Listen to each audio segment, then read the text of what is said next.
High school sports on Eagle TV brought to you by Service Master Clean.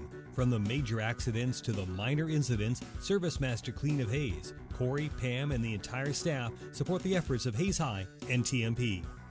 Insurance planning, insurance for the way you work and live, for business, home, and family. Value the price, remember the service. Insurance planning, IPI Financial Services, and AgPro Crop Insurance.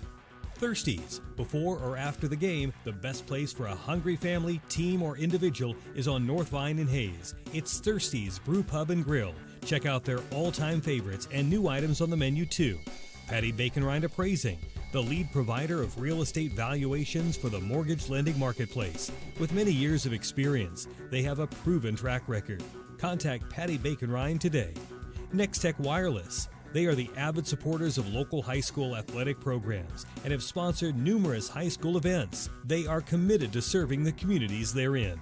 Steel Fabrications. At Steel Fabrications, they know how to do it right. They also support local school athletes in all they do. Paul Wurtenberger Construction. Designing and building residential and commercial. Building dreams for over 30 years. Paul Wurtenberger Construction. TMP Marion Alumni. Through the dedication of students, parents, teachers, and alumni members, the focus is on Christian values and community awareness. TMP Marion. McDonald's of Hayes, Russell, and Waukene.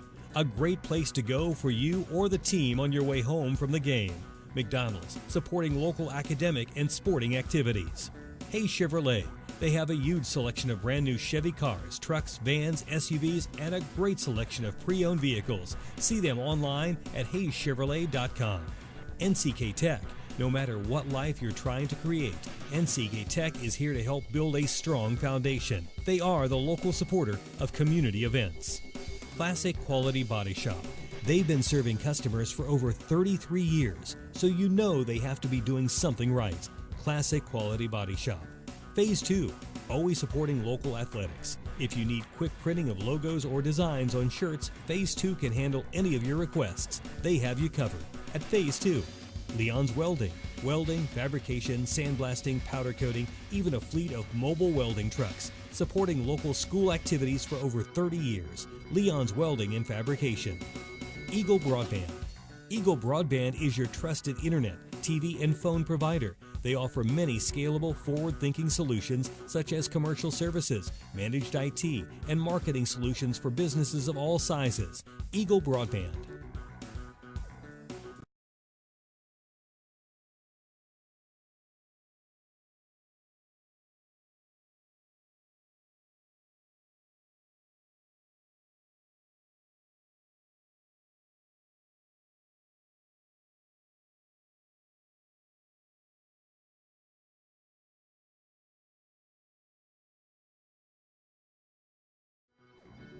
High school sports on Eagle TV brought to you by Service Master Clean. From the major accidents to the minor incidents, Service Master Clean of Hayes, Corey, Pam, and the entire staff support the efforts of Hayes High and TMP.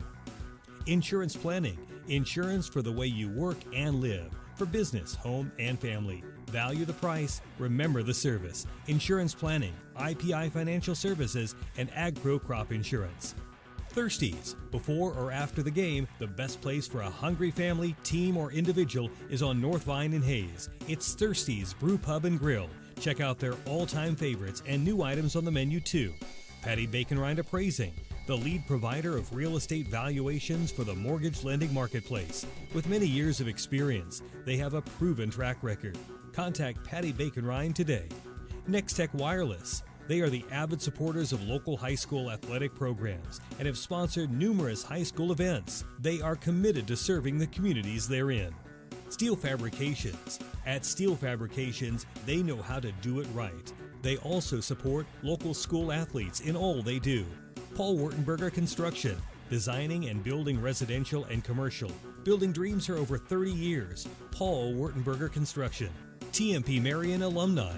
Through the dedication of students, parents, teachers, and alumni members, the focus is on Christian values and community awareness. TMP Marion. McDonald's of Hayes, Russell, and Waukene.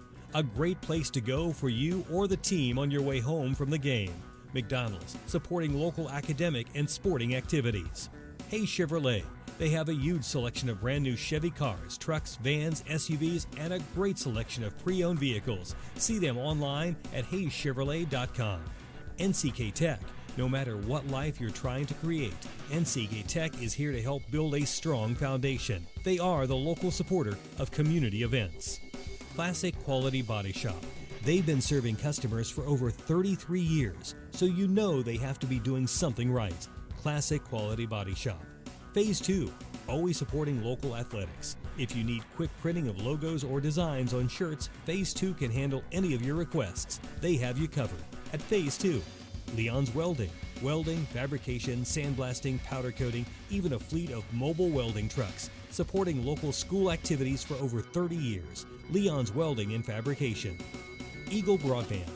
Eagle Broadband is your trusted internet, TV, and phone provider. They offer many scalable, forward-thinking solutions such as commercial services, managed IT, and marketing solutions for businesses of all sizes. Eagle Broadband. High school sports on Eagle TV brought to you by Service Master Clean. From the major accidents to the minor incidents, Service Master Clean of Hayes, Corey, Pam, and the entire staff support the efforts of Hayes High and TMP. Insurance Planning. Insurance for the way you work and live. For business, home, and family. Value the price. Remember the service. Insurance Planning, IPI Financial Services, and AgPro Crop Insurance. Thirsties. Before or after the game, the best place for a hungry family, team, or individual is on North Vine in Hayes. It's Thirsties Brew Pub and Grill. Check out their all-time favorites and new items on the menu too. Patty Bacon Rind Appraising, the lead provider of real estate valuations for the mortgage lending marketplace. With many years of experience, they have a proven track record. Contact Patty Bacon Rind today. Next Tech Wireless. They are the avid supporters of local high school athletic programs and have sponsored numerous high school events. They are committed to serving the communities they're in. Steel Fabrications. At Steel Fabrications, they know how to do it right.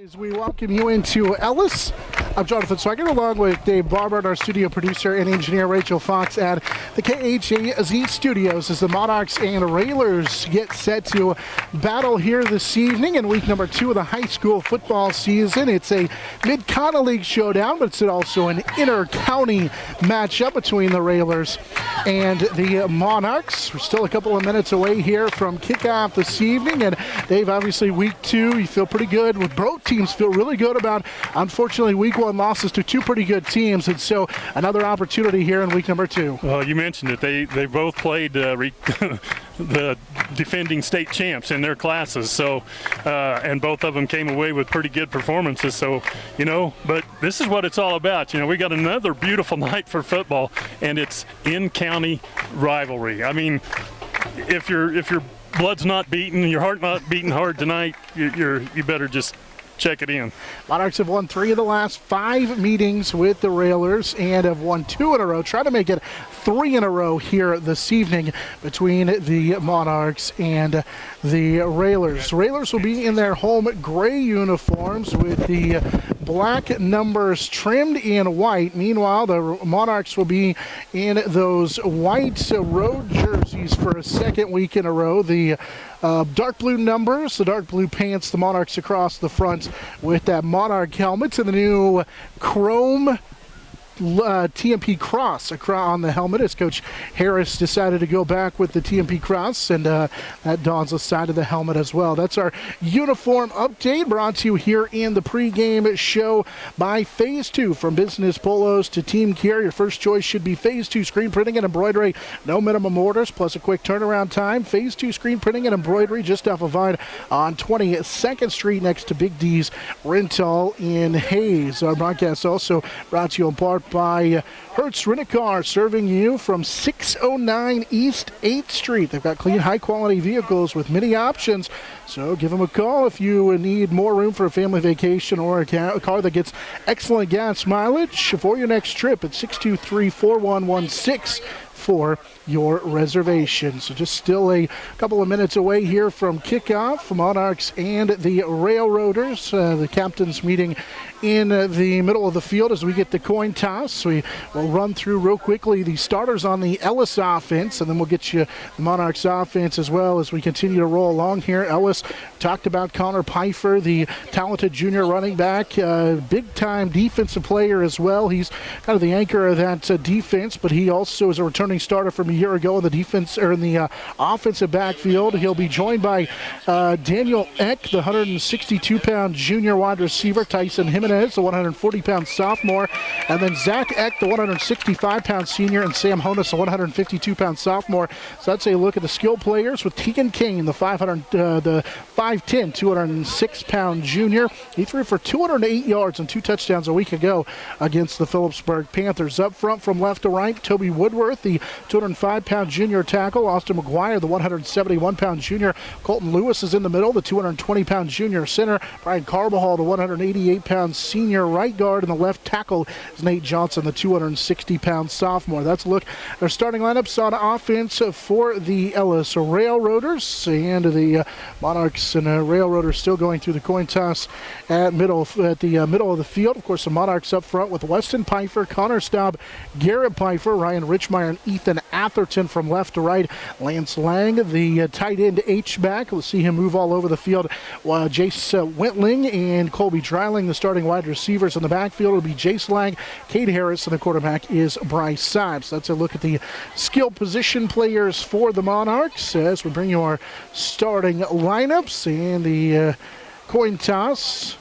It's being announced the results of that coin toss. The Monarchs will receive the football to open up this first half. So the Monarchs offense will get their first opportunity here. Dave, we talked about it in the pregame show, talked about it a lot. I want to see this offense try and get a quick start, maybe get in the end zone early. Yeah, and I think, they won the toss, had the opportunity to defer, but they want to take the ball right off the bat. That shows the sign that Coach wants to get that offense on the field and get the wheels greased a little bit and get them rolling downhill. On defense for the Ellis Railroaders, talked about linebacker Connor Pfeiffer. He's a big part of what they do in the middle of that defense. The leading tackler from a year ago. He was an honorable mention MCL selection at linebacker a year ago. He's joined in this 3-4 look, just like the TMP Monarchs, in the middle by Mason Gottschalk, the sophomore. The outside linebackers are Zach Eck, the senior, and Carson North, the freshman. Up front, Woodworth, Johnson, and Carbajal make up the 3-down linemen. And the defensive secondary is Jimenez, Honus, Daniel Eck, and the sophomore, George Crawford. That's a look at our starting lineups. Brought to you by HayesPost.com. You can catch a recap of tonight's matchup between the Railers and the Monarchs, as well as matchup between the Hayes High Indians as they are at home to take on Liberal in a Western Athletic Conference. Plus, you can always find scores after tonight's game and our Friday finals on HayesPost.com, plus regional and local and state news as well on HayesPost.com. So just about ready to get this one underway. Again, the Monarchs will be the receiving team here in the first half. Monarchs the Monarchs crowd and the Monarch bench opposite of us. We sit on the home side here behind the Ellis bench to the east as the sun sets to the west. And as Dave mentioned, beautiful evening for football. Not exactly sure why the delay before we get started. I think they may be searching for something on that far sideline, so we're still a few moments away here from a kickoff as we welcome you in on what's turned out to be a beautiful evening for high school football here in week number 2. Well, it looks like they may be addressing a condition on the field. They're digging some sand up out of the long jump pit over there. Obviously, going to haul it over, and they've got a spot they're concerned about, evidently. Anybody who's been here to Ellis knows all about kind of the setup here. And Dave, you talked about it when you played here, the trees. That's what you notice when you come here. This place is surrounded by trees, but unfortunately they have really taken a beating as this summer moved along with some storms. And so those patented trees that we always see are really kind of diminished a lot. Yeah, you can't really call it a windbreak anymore because there's a lot of gaps. But yeah, it used to be just full all the way around, and there's a lot of holes, a lot of trees gone that used to be here. And they are taking some sand, as Dave mentioned, and working on that far sideline. That's the Monarchs sideline over there. So still looks like we may be couple of minutes here away from kickoff. Obviously, this is a key Mid-Continent League matchup for both these two teams, still looking for their first wins of the season, trying to just get things turned around and get restarted on their season. Monarchs winning 3 of the last 5 meetings between these two teams, so both these teams trying to move to 1-1 on the season. We talked about it earlier in the pregame show, all of the key games across the Mid-Continent League that are on the slate tonight. You look at the Plainville matchup that they've got tonight. Cardinals are taking on the Panthers. Of course, TMP plays Plainville for homecoming next week, but that's a huge matchup. 2 of the top teams in their individual classifications. You know that's going to be a slugfest, and so we're looking forward to following along there. Elsewhere tonight, Smith Center's got a matchup with Norton, an improved Norton team. This Mid-Continent League is top to bottom very, very good again this year. Yeah, I think it's going to be competitive, and that's why every game has a lot of weight with it. When they come out here for kickoff, they got to be ready to play. And you saw the scores just from the scores last week. Yeah. It was just all up and down from top to bottom. Good games. So still a little bit of a delay here before kickoff, addressing what looks like maybe some issues over on that sideline. It is just right onto the TMP sideline, just out of bounds, where they're running through some issues over there. As we're about ready to get this one underway. So thanks for joining us here this evening as we get set for week number 2 of the high school football season. Monarchs will receive the kickoff here to open up the football game. Monarchs will go from our right to our left. It's from the north to the south here in this opening quarter. Again, we sit on the home side of the field here from Ellis.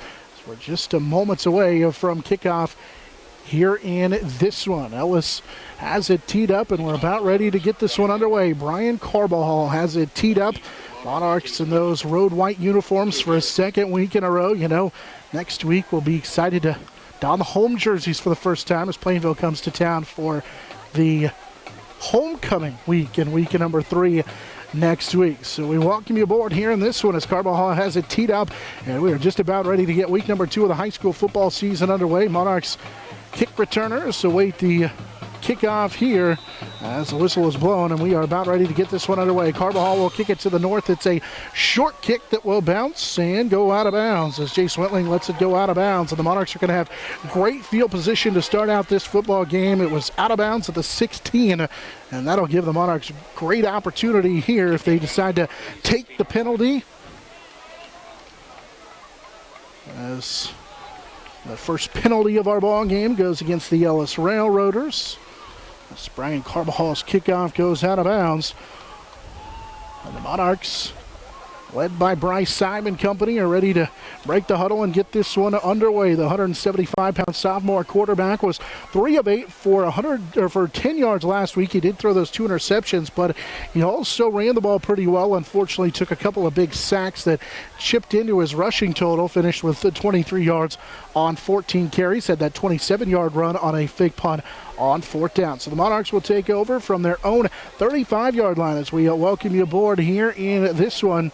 And the Monarchs and the Railroaders getting set to get this one underway. Monarchs will send wide receiver here to the near side in Jace Wentling as they'll send Brian Side, quarterback, underneath center, and they will run it right side. It's Cade Harris who slips a tackle. Cade across his feet on the right side across the 40, still on his feet as he fights inside Ellis territory. That's a great start for Harris. He'll get to the 47 of the Ellis Railroaders on the first carry of the ball game. It's a first down for the Monarchs. Oh, nice adjustments with the running after he got outside, made a couple of nice cuts. Picked up some big yards, but also impressed with the big linemen downfield. Soligree down there and Pfeiffer down there, as well as some of the other Monarchs getting in on the blocking downfield. Monarchs' first carry of the ball game for Cade Harris. So he's able to pick up the first down, give Cade a gain of 21 on first down. Monarchs will run it again right side and trying to go right up the middle. Not a lot of running room that time as the fullback dive gets him about 3 yards on the play for Jace Lang. And it's second down. Yeah, first play kind of right off tackle, and this one inside. I like the way they're working the line early, though. Monarchs, big guys up front, trying to set the tone early as they'll come out with a wide receiver split to the right. And underneath center is Saib again here with the back flex to his left. It's a quarterback keeper to the left side for Saib.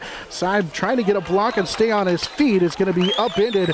Good pursuit that time for the Ellis Railroaders. Zach Etkin on the tackle, Connor Pfeiffer as well.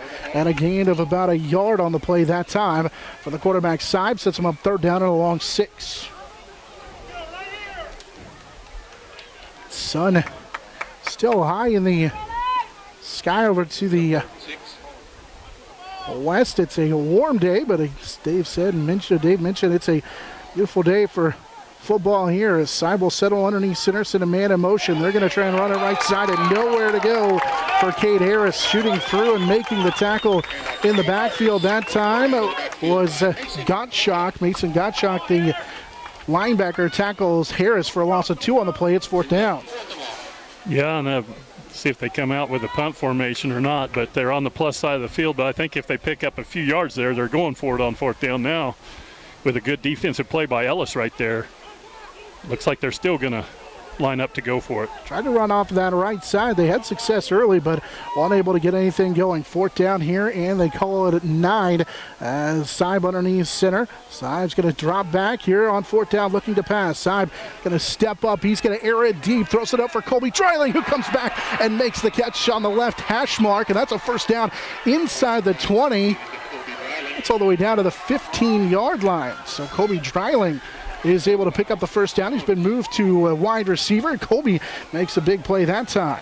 Yeah, and the thing he did was he kept running downfield and he adjusted back to the ball instead of letting the ball sail over his head, stopping early on the route. So a good route there and a good pass. Nice hookup for the Monarchs to set him up deep in railroad territory. Gain of 36 for Dreiling and a first down. They spotted inside the 15-yard line. They'll set a man in motion, shooting through and trying to jump the snap was Ellis. It's going to be a quarterback keeper from Saib, and not a whole lot of running room as Saib maybe picks up a yard. Give him 2, just shy of the 10-yard line on just that little quarterback keeper.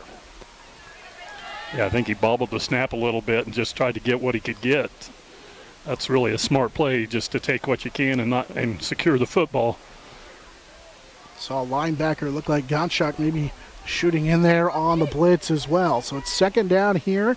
Monarchs can get a first down. They were just outside that 10-yard line. Saib underneath center here on second down. Good hard count, and they get Gottschalk jumping off sides. He tried to do that last time, coming right through the A-gap on the left side. That'll be the second Ellis penalty, and now it's second down and 4. Well, that's just a great adjustment. You'd recognize what they were doing on that first, bringing them hard and trying to anticipate the count.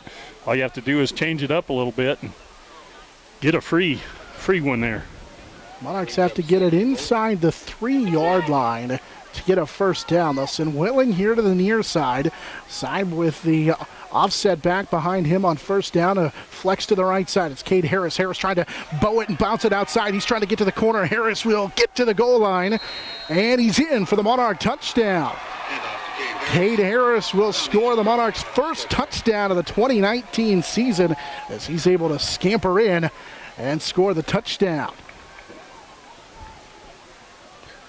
Just take some 7 plays, took advantage of that good field position on the kickoff, goes 65 yards, and that's huge for this offense right now. Cade Harris scores on the 4-yard touchdown, first touchdown of his career, the first touchdown of the 2019 season for the Monarchs, and the extra point by Whitling is no good, but the Monarchs are able to strike first as they get the touchdown run from Cade Harris, his first career touchdown at the varsity level, as the freshman was able to bounce it off that right side and get the 4-yard touchdown. And so the Monarchs able to capitalize on that drive and put together a nice little scoring drive to take a 6-0 lead, and on their first possession able to jump out early.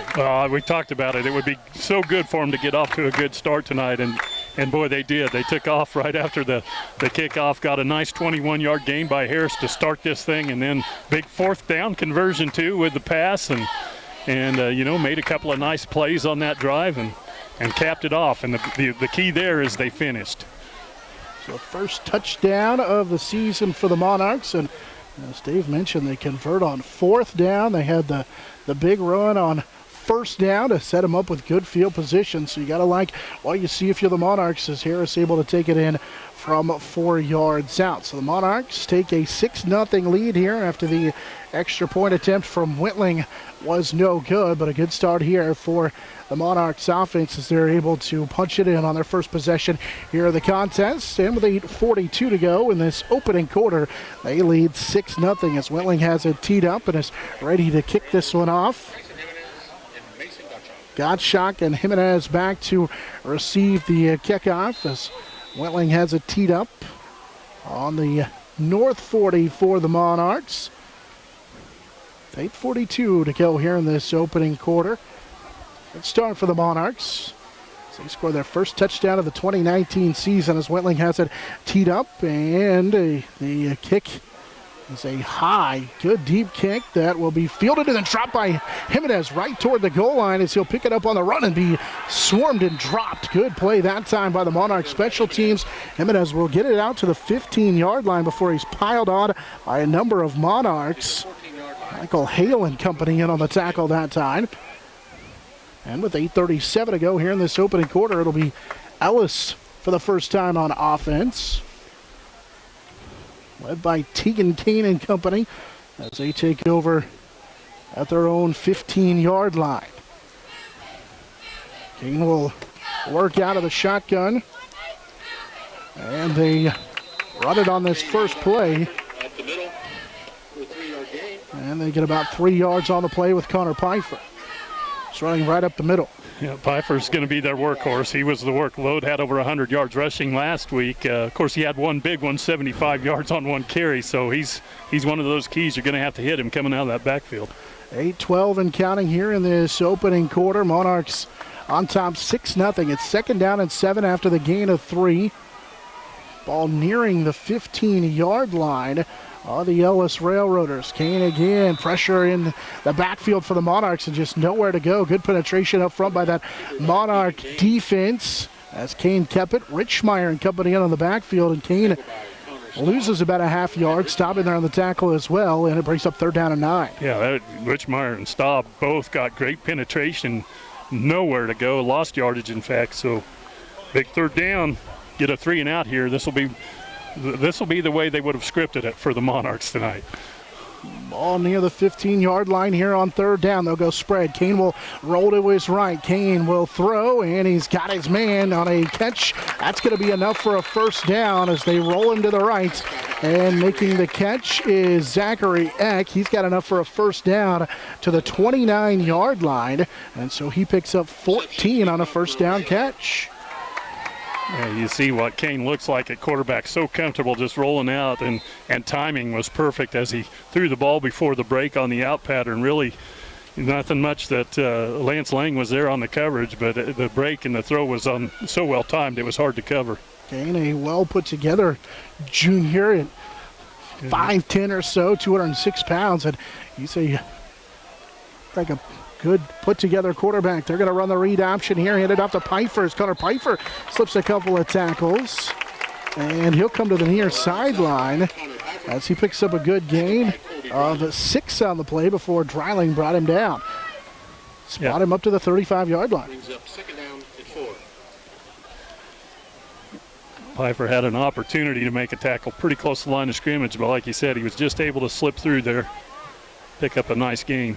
Kane will work out of the shotgun. 2 wide receivers to the near. He's looking to throw it to the left side, and it's in and out of the hands of his intended receiver. Tried to throw it to the slot to Jimenez over there on that left side, but Tyson couldn't haul it in. Monarchs Lance Lang was in coverage, but that one was dropped. It's incomplete. The coverage was to the outside. I think he was almost throwing it behind him a little bit on purpose, and Jimenez unable to make the adjustment to make the reception. After the good gain on 1st down of 6, now They've got a 3rd down and 4 following the incomplete pass. They'll send 3 wide receivers to the left side of the formation and 1 to the right. Says that's Honus. They're trying to go this way. It's actually Eck, who they tried to hit on a fade pattern, and he got crossed up a little bit. Good coverage downfield for Seib, who was over the top. It's incomplete, and now it's 4th down.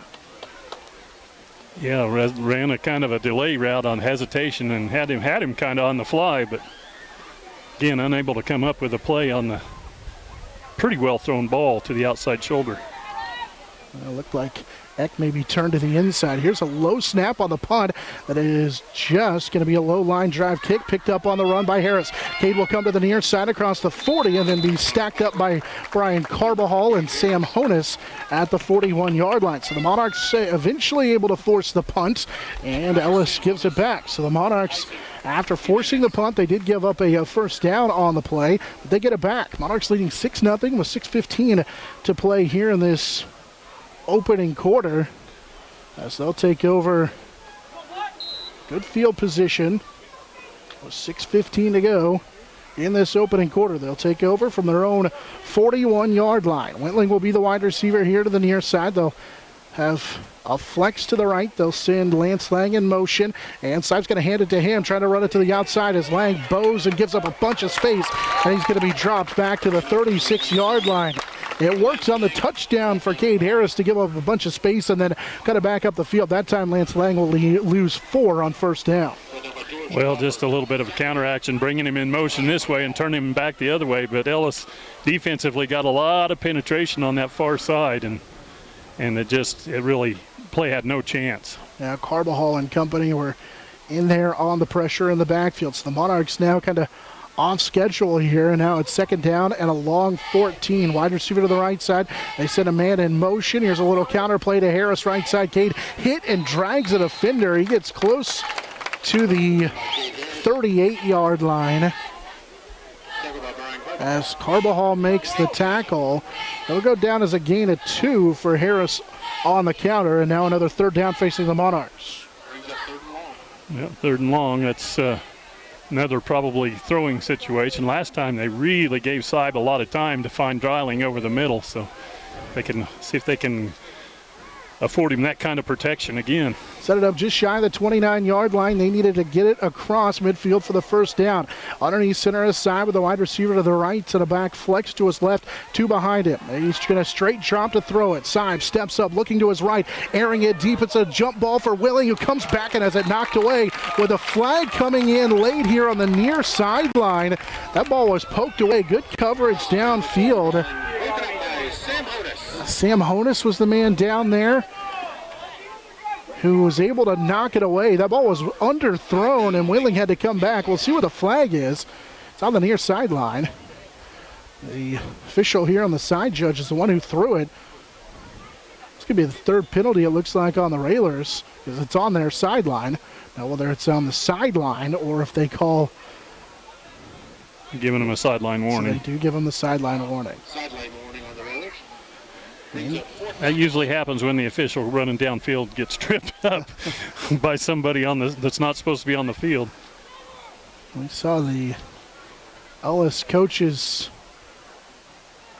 I think it's Coach Cass, who had a pretty animated conversation with the official here on the near sideline, and like you said, it's his responsibility to not get tangled up with the official. Monarchs will punt it here on 4th down. It's Wentling with a short kick. This ball went off the side of his foot, and it goes into the Monarchs stands. And this is going to be great field position for Ellis. They spot it at the 40-yard line. It is a 1-yard punt. So it goes for a yard. And Ellis is going to have great field position with 4:39 to go here in the opening quarter. Monarchs are on top by that 6-0 score. As Ellis will take over from the TMP 40-yard line. And that's a huge break for the Railers, as they'll come out with a wide receiver to the left side. They actually sent 2 wide receivers to each side. And Tegan Kane in that shotgun formation here on first down and 10. Snap back to Kane. He's looking to pass. Got a man open. It's caught by Honus, and Sam Honus in the slot up the right side. He's got enough for a first down. He'll get it to the 26-yard line. It's a gain of 14 and a first down for Kane to Honus. Yeah, so many receivers out in that zone and against the zone, and that was just a soft spot. There was no defense there. It was an easy toss and catch. Sam Honus last week had 6 catches for 60 yards against Phillipsburg. He hauls in his first catch here, and it's enough for a first down. So that one gets him to the Monarch 26-yard line. Kane rolling out. He's going to step up and throw it deep, but it's incomplete. There was contact down the field. Monarchs, Colby Dreiling ran into Zachary Eck. Honus was down there as well. There's a flag on the play for a personal foul, roughing the passer on the Monarchs. Ellis is going to take advantage of the penalty on the Monarchs. Kane started his 2 of 5 passing so far. One of the Monarchs came in and hit the quarterback Kane late. That's the personal foul penalty. Will be the first penalty on the Monarchs here in the contest. And that'll move it to the 15-yard line.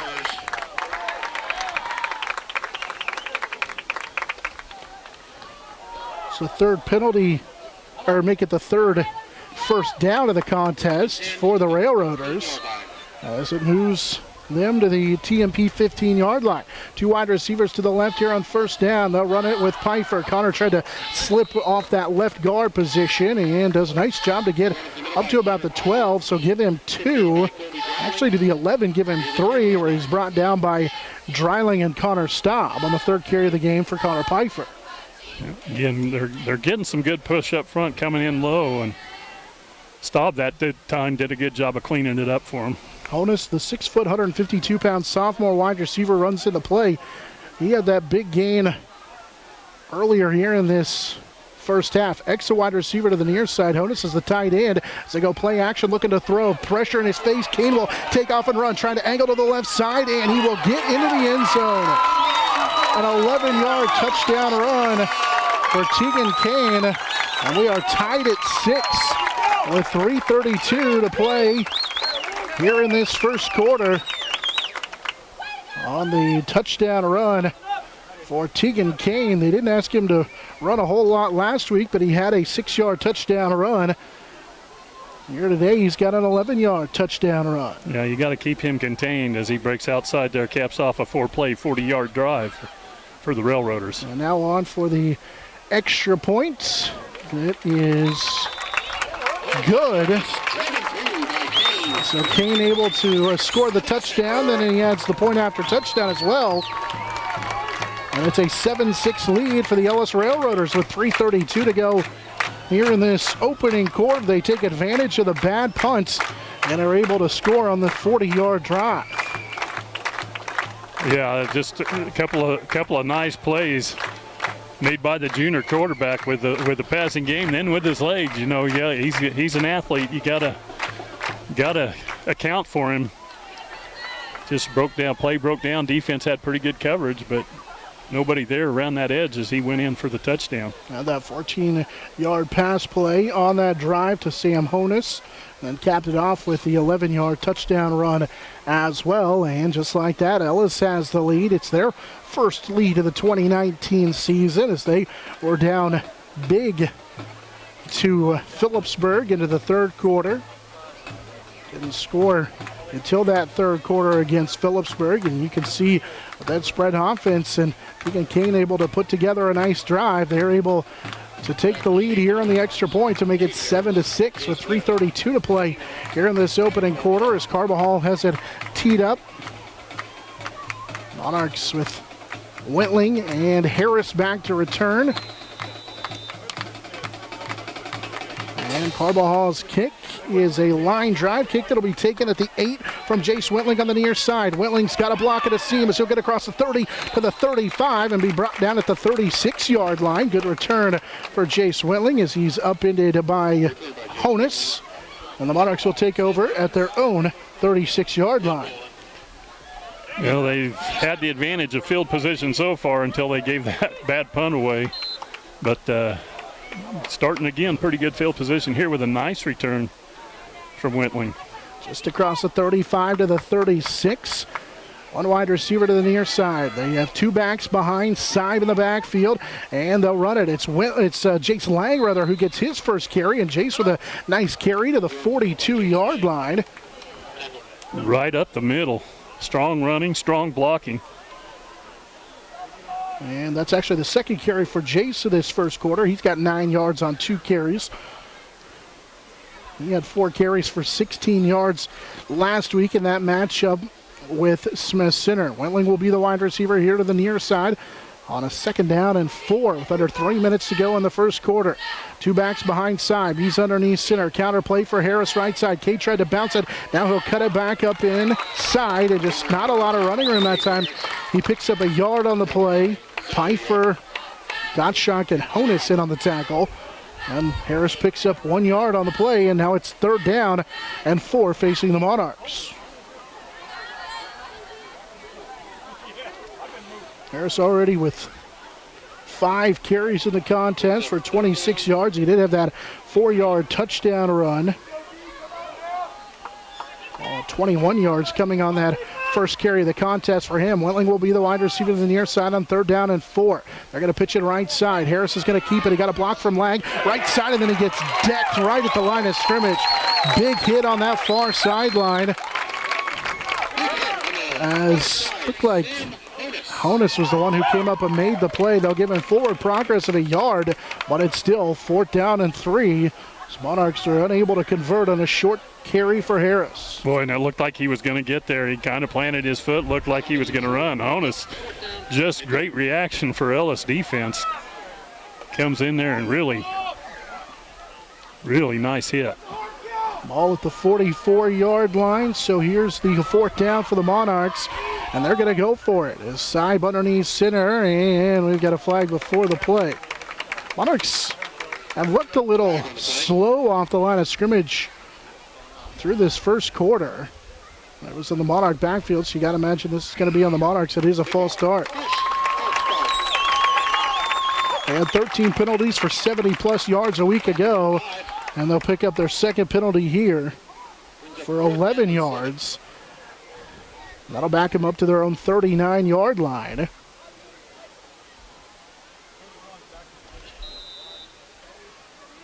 so any thought of going for it goes out the window with 1:20 to go here in this opening quarter. Ellis leads 7-6, Wentling to punt the football as Jace will kick it from inside his 30. This is a much better kick from Jace after the last one went just a yard, as Jace Lang will down this one inside the Ellis 35-yard line.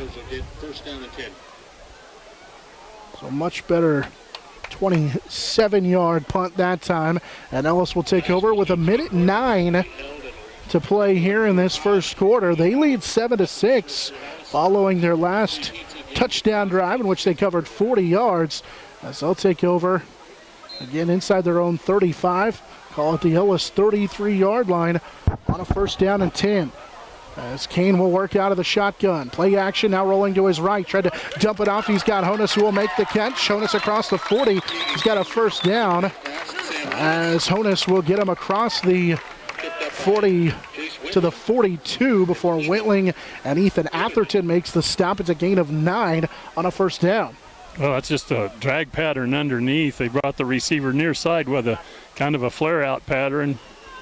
And again, nobody underneath. The wide open receiver, Honus, picks up good yards. Second catch of the game for Honus, and now we're going to get a Monarch offside. So Monarchs, who had penalty issues a week ago with their 3rd for 16 yards on the offsides penalty.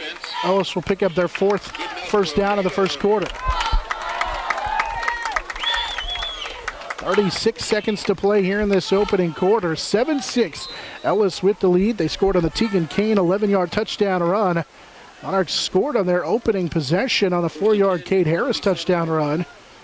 Since then, have had to punt on their last 2 possessions. Ellis will send a wide receiver to the right side, and now Honus goes in motion to the left side of the formation as well. Honus, as Kane out of the shotgun, is looking to his right, airs it out, and it's incomplete, overshot his intended receiver. Pretty good coverage that time as Jace Lang was running step for step with Zachary Eck, and it's 2nd down and 10. Yeah, they're matching up on those outside receivers. That's tough. Going to be a tough matchup. Seeing Jace Lang and Jace Wentling shift into the defensive secondary. Bryce Seib moves to the middle linebacker position as well, trying to get some of those skill guys out in coverage as they do match up here on a 2nd down and 10. Kane will hand it off to Mason Gottschalk, who's hit, and he's going to be dropped. Good job by the Monarchs. He'll actually get back to the line of scrimmage. He was able to fight through the tackle of Michael Hale and company. Hale, the freshman, in there on the tackle. Forward progress. Had a pretty good spot to end the first quarter. It'll be 3rd down and 9 after a gain of 1 for Mason Gottschalk. Ellis, after 1 quarter, leads the TMP Marion Monarchs 7-6 on the Monarch Sports Network, serviced by Dave's Auto Repair.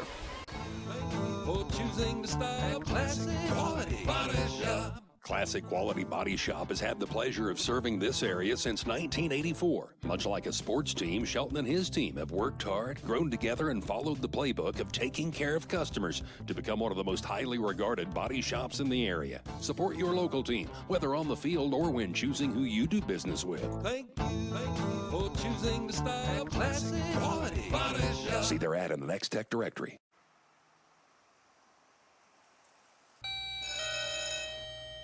Good morning. Everyone in Hayes says you can clean anything, so can you get this tough stain out?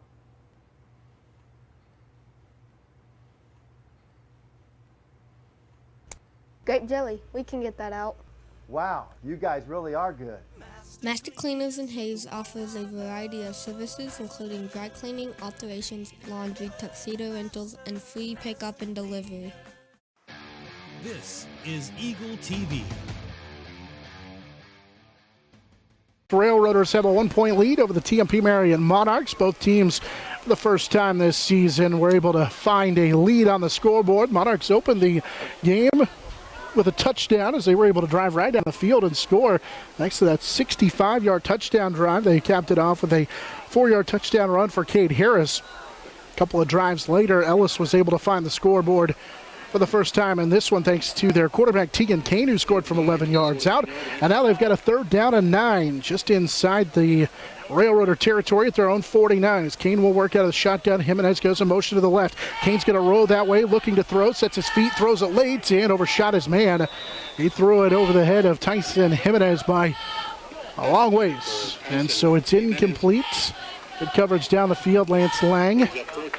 Difficult throw for a quarterback to make, trying to roll one way and throw across his body, but the Monarchs force Ellis into what looks like a punt situation. Yep, want to make sure they kick this one.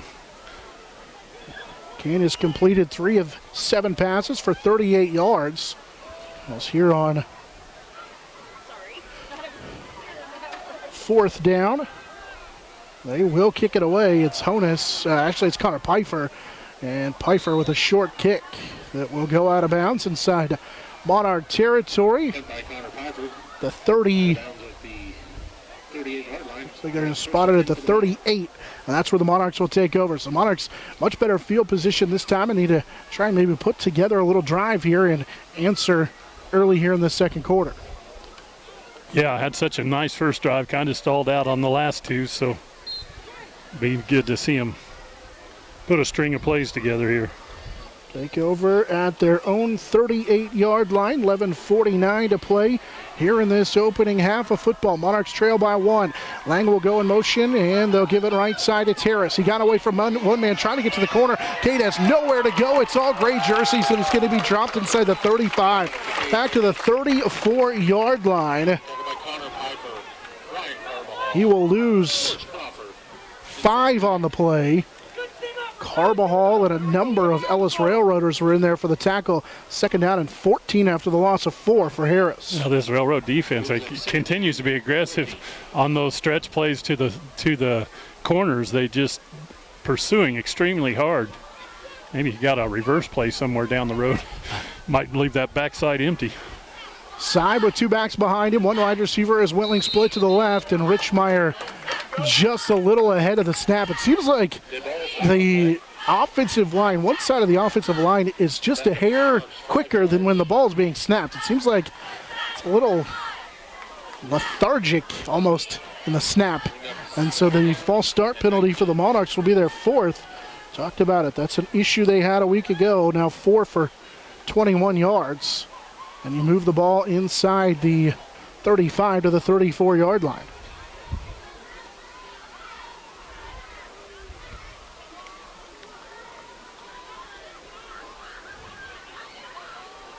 Actually, now they'll move it back to the 29-yard line. After the 5-yard penalty, becomes second down and 19. Lance Lang, wide receivers to the right side. Jason Wentling to the left. As Side will work out of the pistol. He sends Lang in motion. It's a pitch, and looking to throw is Harris. He'll step up, throw it down the field, and it's in and out of the hands of an Ellis defender. Sam Honas had a chance. Actually, it's Daniel Eck who had a chance to pick that one off, but he dropped it trying to make a play at the 35-yard line. He tried to enter or take off and run before he actually caught it, and so a break for the Monarchs and the incomplete pass. You got to credit the Ellis defensive secondary there, not falling for the pitch and the halfback pass. We saw that last week, wide open, and they missed it, but this time they had great coverage. Third down and 19, 10:55 to go in this opening half of football. 7-6, Ellis with the lead. The point after touchdown, the difference so far. Monarchs will send 3 to the left, 2 to the right. Symes going to swing it left side. The catch is made by Whitling, and he's upended. It's actually over there on that far side.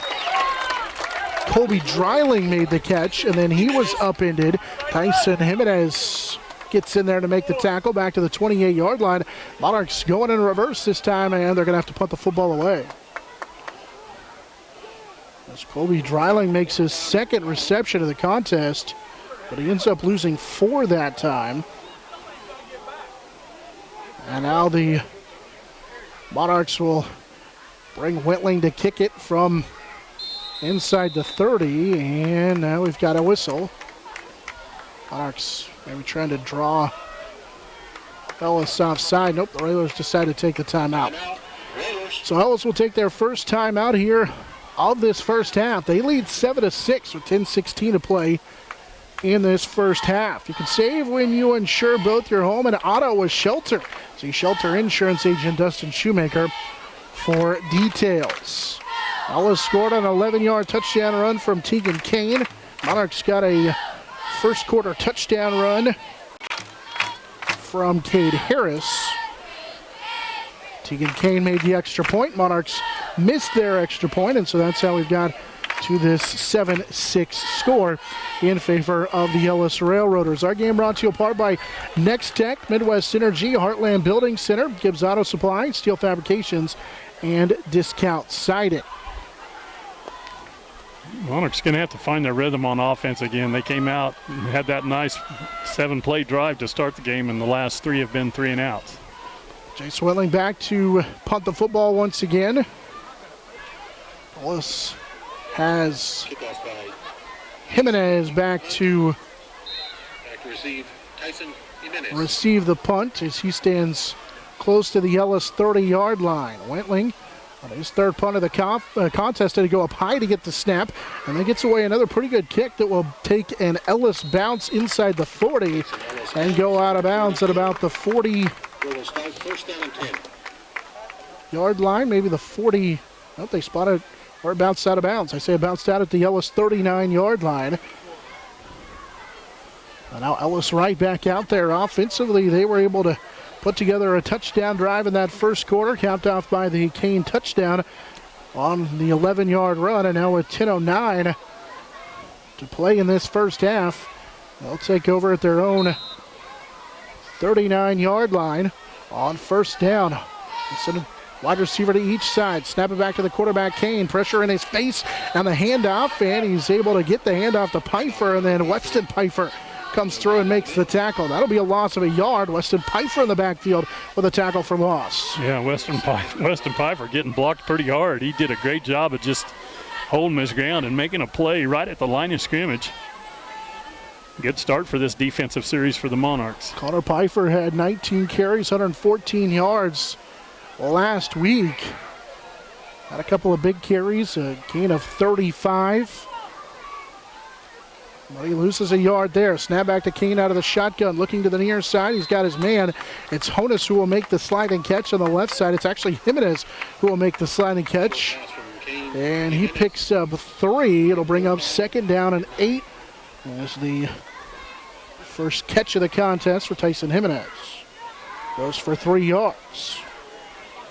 Yep. Big down coming up for the Monarchs on this 3rd and long. Want to get him off the field. Ellis 1 for 3 on 3rd down so far in the game. They moved the ball to the 42-yard line. Still inside Ellis territory. Echo wide receiver, Honus in the slot to the left. They're going to send Jimenez in motion. They'll hand it to him on the underneath jet sweep, trying to run to the right. He got a block, and is going to be hauled down by Dreiling. He actually kept his feet alive and kept driving and was able to get the first down to the 49. Looked like he was going to be dropped by Dreiling, but somehow he was able to get away from Colby Dreiling, and he picks up 9 on the play, and it's a first down. Yeah, that's just effort. Just an effort first down for the Railroaders right there, because like you said, Dreiling really had him, and he's not an easy one to get away from.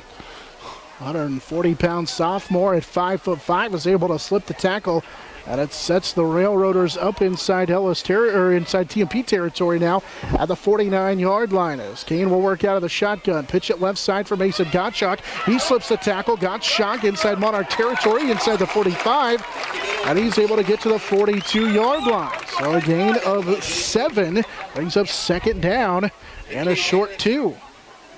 Just shy of a first down. Looks like Harris made the tackle. And 3. So get to the Monarch 43-yard line. Monarch defense trying to get a stop here. 7:50 and counting in this first half. It's 2nd down and 3. Monarchs show blitz this time as Kane looks out of the shotgun, and now he looked to the sideline and wants to take a timeout. Looks like both Monarch linebackers were coming on the blitz, and Monarchs are making the Railroader sideline, decided to take the timeout. They didn't like what they saw from the Monarchs on a 2nd down here and 3. Yeah, I think he saw the pressure coming and didn't like the play he had called for sure. 7-6, Ellis with the lead, 7:45 to play here in this first half. Our game brought to you apart by Edward Jones, Lifetime Dental Care, Lewis Automotive Group, Thomas More Prep Marion, and State Glass Company. 7:45 to play here in this first half. Monarchs and Railroaders in another good one with Ellis on top by 1. That's 7-6. That Kane point after touchdown was the difference in the contest. Of course, halftime coming up here in just a little bit. Stay tuned for our halftime show and an opportunity to talk with Wanda Billinger and preview homecoming for next week. Victoria leads Central Plains 22-8. Of course, Plainville in action with that key matchup with Phillipsburg, and the Panthers lead the Cardinals 7-0 on our Hayes Kalon scoreboard update. On more scores later on. Out of the timeout, it's 2nd down and 3. Ellis has 1 timeout left with 7:45 to play in this first half, leading 7-6. Railroaders will send 2 wide receivers to each side. Running back and Kane, the 2 in the backfield, and it's a handoff with a flag coming in on a short dive. As Connor Pfeiffer brought down in the middle of that defense. Connor Staubin on the tackle. Shy of the 40. Actually, they moved the spot back to about the 43-yard line. They call holding on what was a 2nd down and 3.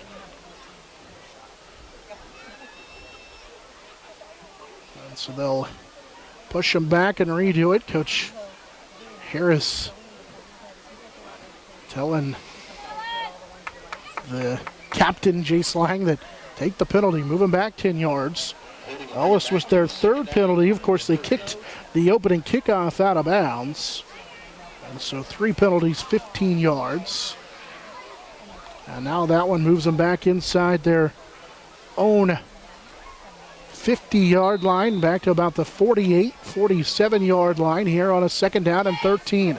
Kane will send a man in motion. That's Jimenez. It's the jet sweep trying to run right side. He tried to cut it back up, stays on his feet as he's got a nice gain to the sideline and is going to be knocked out of bounds. But a 1st down gain for Tyson Jimenez.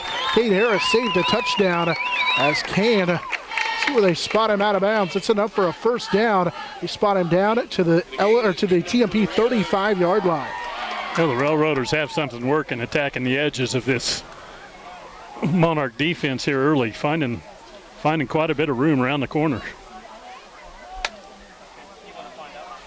Gain of 16 and a 1st down on the 2nd carry of the game for Tyson Jimenez. It's a 1st down as they'll move the chains on this 1st down. And now Kane to throw, looking to his left, and he threw it behind his intended receiver. Pretty good coverage by Jace Wentling, running step for step.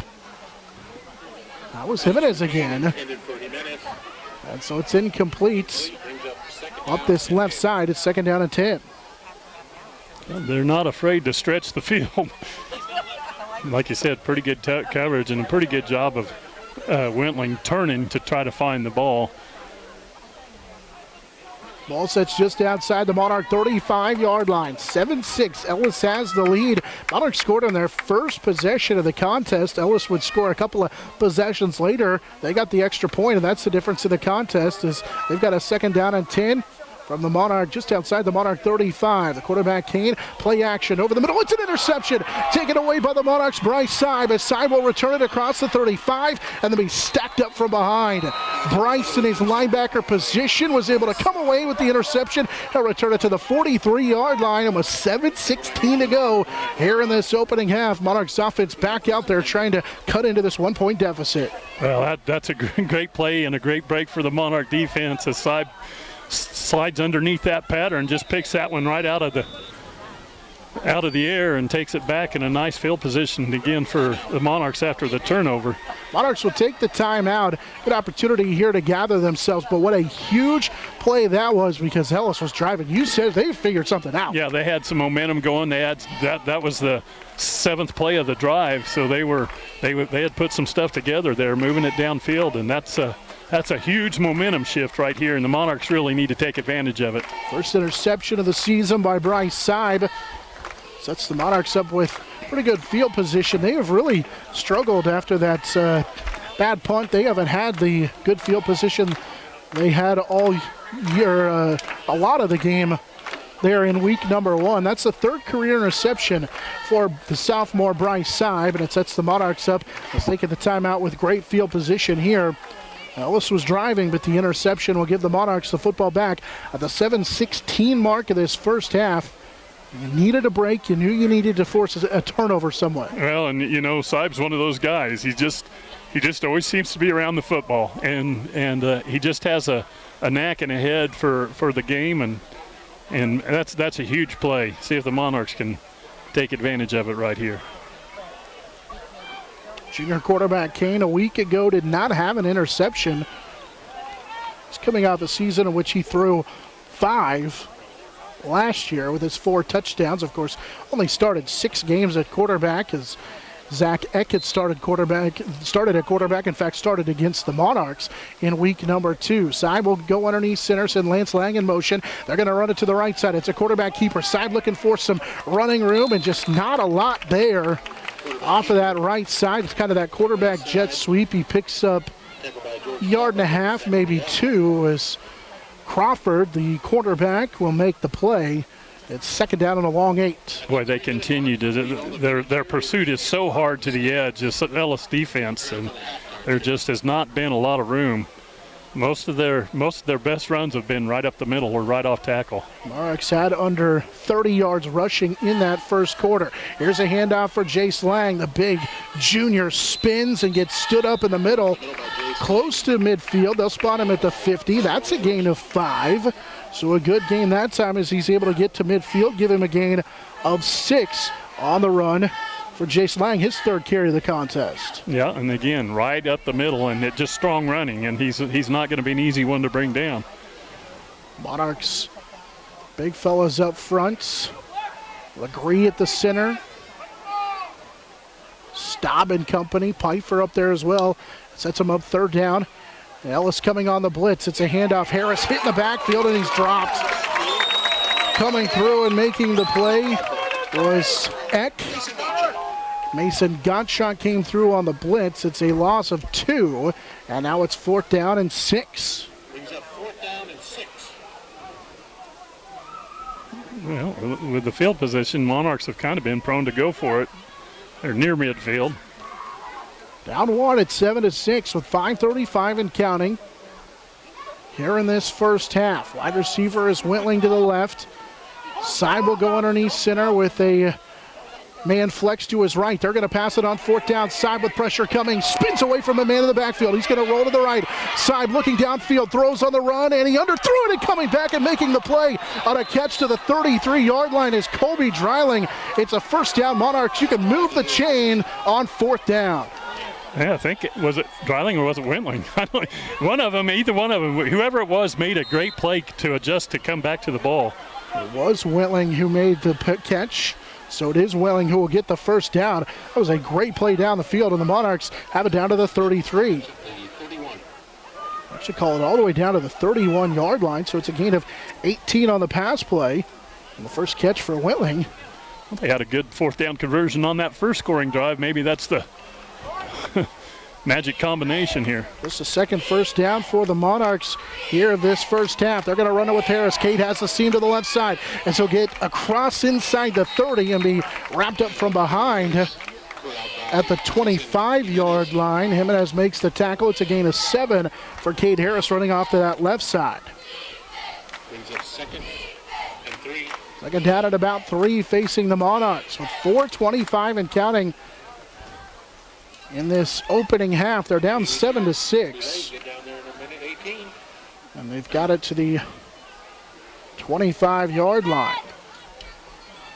Wide receiver to the right side is Dreiling. Here comes the pressure from the middle, and Seib will keep it. Slips him into the backfield of the 20. Seib is going to be upended inside the, actually going to spot him right at the 15. Bryce Seib slipped a tackle in the backfield and picks up 7. It's another Monarch 1st down. Their 4th of the first half, and 13 yards on 4 carries for Bryce Seib. That was a good 1st down carry. 15. Spot him down to the 15-yard line. Wentling's the wide receiver to the left side. Lang flex to the right with 2 backs behind Seib. Bryce will take the snap, try to run the counter right side. Harris. Cade gets inside the 15. Down to about the 14-yard line as look like Eck and Woodworth make the tackle. And Harris picks up a couple on his 10th carry already of this first half. 3:20 to go in this first half. Monarchs will send Wentling to the left side of the formation. Seib is going to keep it right side. He's got a blocker. Seib trying to spin through a defender. Seib still on his feet as he fights for the goal line. It's going to be just shy of the goal line. Seib will pick up 14. It's a 1st down before Gottschalk brings him down. Boy, that's an impressive run, and I like what he did. He just takes the ball and follows the lead blockers right through the hole, and tough running downfield sets him up near that pylon. It's almost that Coach Oberly special, the fullback trap. Yeah. Or the quarterback trap with right behind that fullback. Wide receiver is Wentling to the left side here on a 1st down and goal from the 1. Seib will keep it, just trying to push up front, and the Monarchs are in for the touchdown. So their 2nd or 1st half rushing touchdown comes at the 2:40 mark here of this 2nd quarter. The Monarchs are back on top as they take a 12-7 lead following the 1-yard run for the quarterback Bryce Seib. Yeah, I like it. Just get that big push from that big offensive line. Legree starting in the center and working their way out and get it punched across. They cap off a 9-play, 57-yard drive. Monarchs will go for the point after touchdown off the foot of Wentling, and it is blocked. And Monarchs and company trying to fight for it. Good pressure up the middle. Not sure if Eck maybe got a piece of that, but somebody up front got a piece of it. And so a couple of missed extra points have the Monarchs on top by the score of 12-7 with 2:40 to play here in this opening half of football. Monarchs able to put together that 9-play, 57-yard drive. And a couple of touchdowns on the ground here in the first half of the Monarchs. You get the run from Cade Harris, and now the quarterback sneak and the 1-yard touchdown run for Bryce Side. Well, finally got that string of plays put together, and another big fourth down conversion in the middle of that drive kept it alive, and that's been the combination to their 2 scoring drives is making a big fourth down play, but that was big for the Monarch offense. Now let's see if the defense can slow them down again. Monarch Athletics brought to you in part by Ellis County Abstract and Title, Jeter Law Firm, High Plains Roofing, Hayes Kalon, Shelter Insurance Agent, Dustin Shoemaker, and Herman Physical Therapy. Monarchs with 2:40 to play here in this opening half of football on top now 12-7. A couple of big fourth down conversions. Monarchs are 2 of 3 going for it on fourth down. They have 6 first half first downs. Swelling's ready to kick it from the south to the north with 2:40 to go in the second quarter. Back deep, Mason Gottschalk, Tyson Jimenez. Gottschalk and Jimenez back to receive the kick. This will be a low line drive kick taken by one of the up back of the 25 and returned across the 35 to the 37-yard line. As Eck able to return it out to the 37. And Ellis is going to have pretty good field position with 2:36 to play in the second quarter, down 12-7. They have 1 timeout left, and they're going to take over at their own 37-yard line. So the Monarch defense can keep them off the scoreboard. As Kane will go to the air. His first pass is complete to the 45, and he'll be slung for a first down. Sam Honus picks up 11, and it's enough for a first down. All the way to the 48. Good job just taking what they give you, because they were really playing soft coverage downfield, almost like a prevent, and just take that underneath and stops the clock with the first down. So a lot of time. Defense is going to have to come up and play a little bit tighter, I think. Third catch of the game for Sam Honus. That one goes for 11 and an Ellis first down. They have 7 first downs of the contest as they get it to their own 48-yard line on a first down and 10. Clock's winds under 2:15. They'll send Jimenez in motion. Take the handoff to him. Pressure coming. Throws it into the seam and making the catch for another first down up to the 36-yard line as they go to the wide receiver Honus again. And it's actually Eck that will make the play. So Zach Eck makes the first down catch, and they'll move the chains as they get it to the Monarch 36-yard line. Another good gain at a first down that time as they go for 12 yards. So the second catch of the contest for Eck. Here's a handoff. Pfeiffer hitting the backfield, and he's going to be stacked up by the Monarch defense. The pressure that time for the Monarchs front. Toby Dreiling coming through and helping to clean it up. Bryce Simon there on the tackle as well. 135 and counting. I give Pfeiffer a loss of 1. He's carried it 5 times for 18 yards. So Ellis will have it second down and 11. Kane works out of the shotgun as he will roll to his left. Kane on the rolling pocket, steps up. He's going to throw it deep, and it is intercepted. Did Lance Lang hold on to it? He did, inside the 5-yard line. It's the second first half pick of the contest for the Monarchs, and that ball was underthrown badly by Kane. It's Lang who will come away with the interception. Tyson Jimenez was open if he throws it out into the end zone. Instead, he underthrow it, and Lang comes away with the interception.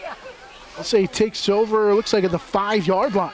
Well, Lang did a great job of reading that. I mean, he was watching the ball all the way, and he was in perfect position just to make a play, and did a good job of really coming down and securing the ball for the Monarchs. That kind of looked like he was the intended wide receiver. He just went up and made the play. So the Monarchs will have it at their own 5-yard line with 1:17 to go here in this opening half of football. They're trying to run it right side, not a lot of running room. And it's up to the 7-yard line is Harris. With 1:05 and counting in this first half, he will pick up a couple. Monarchs may be inclined. In fact, it looks like they're inclined to just let this try and work this clock, first half clock off and go into the halftime break with the lead, leading 12-7. Ellis has the one timeout. It's 2nd down and 7 after the gain of 3. Man goes in motion, and they run the quarterback keeper with Seib, and he had blockers, but then he tried to cut it to his right, and he's just shy of the 10. He picks up 1, and there's 30 seconds left in the first half. The Monarchs don't want, they don't have to snap it. That could be the end of the first half until they call a timeout. On 3rd down and 7, with 24 seconds to go.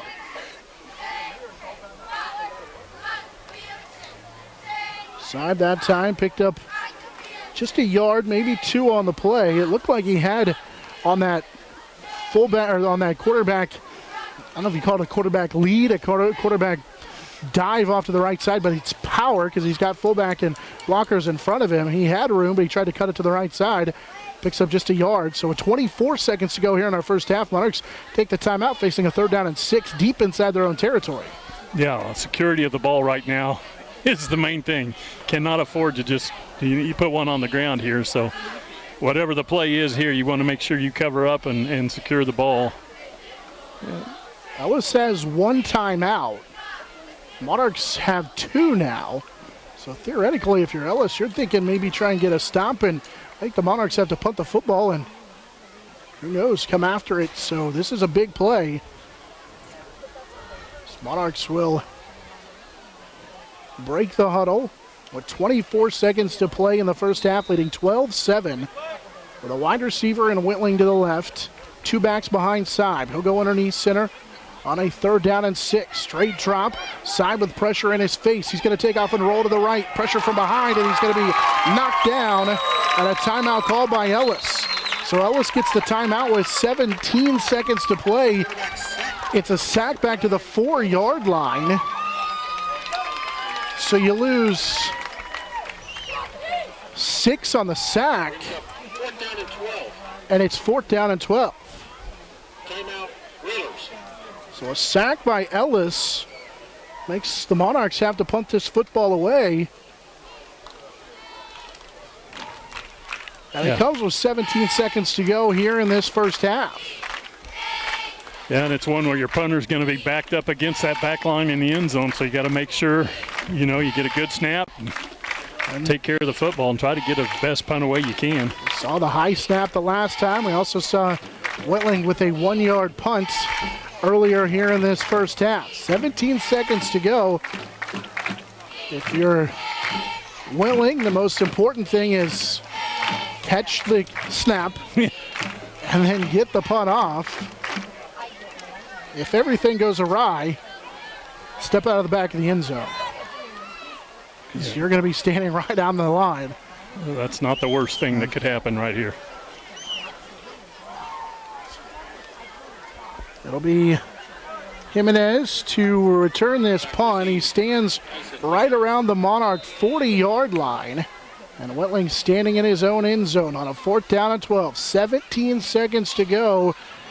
Good snap. Whitling with a good kick. Got a great leg behind this one. This is going to be a huge kick. It takes a Monarch bounce and will roll out of bounds or right near the boundary and be downed by Cade Harris with 7 seconds to go at the 36-yard line. That was the best possible outcome after what could have been a lot of awful things happen in that situation. Yeah, they got out of that one pretty well, I would say, with a nice roll and nice long punt. But 7 seconds, still got to play a down or two here. That was a 50-yard punt by Whitling, thanks to the roll.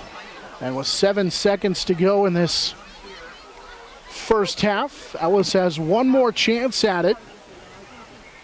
So they take over from their own 36-yard line, and the Monarchs come offside. Their kneel on it. So Ellis decides to take the knee, and Monarchs in the first half on top 12-7. So a pair of rushing touchdowns for the Monarchs in the first half, and 1 rushing touchdown by Ellis here in this first half gets us to the 12-7 score. So we're here at halftime. Monarchs with their first lead at half of the 2019 season. Monarchs lead over Ellis 12-7 here on the Monarch Sports Network, serviced by Dave's Auto Repair. Communications Communications is your ultimate business partner. We provide business class phone with customizable features and fast, reliable internet. Your knowledgeable team at Technology Solutions has a broad base of IT services to meet your needs. Let the experts at Marketing Solutions get your message to the right people on the best platforms. The only piece missing is your business. Call Eagle Communications today at 877-61-EAGLE.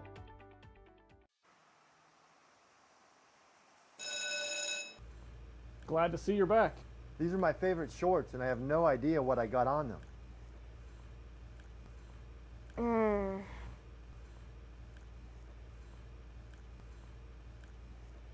It's just peanut butter. We can get that out. Master Cleaners in Hayes offers a variety of services including dry cleaning, alterations, laundry, tuxedo rentals, and free pickup and delivery. It's time to explore the great indoors. Grandpa, you know how to play this game? Where snacks are shared with smiles. Really? Another romantic comedy, Sarah? And family time comes first. Movie night is my favorite night. Explore the great indoors with Eagle Communications with TV and internet starting at $84.99 for 2 years. Thank you for choosing the style classic quality body shop. Classic Quality Body Shop has had the pleasure of serving this area since 1984. Much like a sports team, Shelton and his team have worked hard, grown together, and followed the playbook of taking care of customers to become one of the most highly regarded body shops in the area. Support your local team, whether on the field or when choosing who you do business with. Thank you for choosing the style classic quality body shop. See their ad in the Next Tech directory. Wi-Fi. It should work anywhere in your home. Introducing Boost, the cutting-edge Wi-Fi solution that makes dead zones history. Boost starts with a dual-band modem and router with greater range than ever. Access points can be added anywhere there's a cable outlet to create more wired connections and stronger Wi-Fi to power all your family's devices in all the places you love to live. Learn more at eaglecom.net or call today and add the power of Boost to your Wi-Fi. Lifetime Dental Care is devoted to helping you, your family, and friends achieve your healthiest and brightest smile. They are now accepting new patients. Call 625-7969 to schedule your appointment. They know every person's dental needs are unique, and that is why they offer you a comprehensive selection of treatment options in a comfortable and caring atmosphere. Dr. Lowe and his dental team want you to enjoy your visit. Lifetime Dental Care, accepting new patients. Call 625-7969 or see them at lifetimedentalcare.com.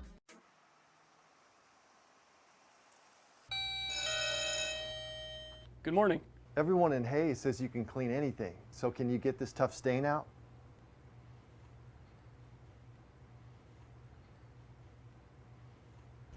Grape jelly. We can get that out. Wow, you guys really are good. Master Cleaners in Hayes offers a variety of services including dry cleaning, alterations, laundry, tuxedo rentals, and free pickup and delivery. Hi, I'm Gary Shorman, President and CEO of Eagle Communications, a 100% employee-owned company. I'd like to personally thank you for selecting Eagle for your internet, television, and telephone service. By choosing Eagle, you're choosing to keep your dollars local with a company that reinvests back in your community. Let's make this a great year for your community. Check us out at eaglecom.net. Eagle Communications, our community connected.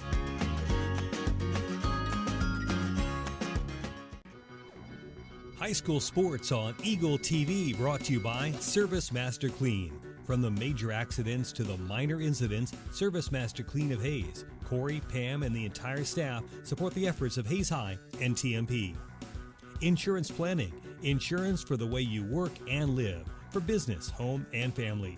Value the price, remember the service. Insurance planning, IPI Financial Services, and AgPro Crop Insurance.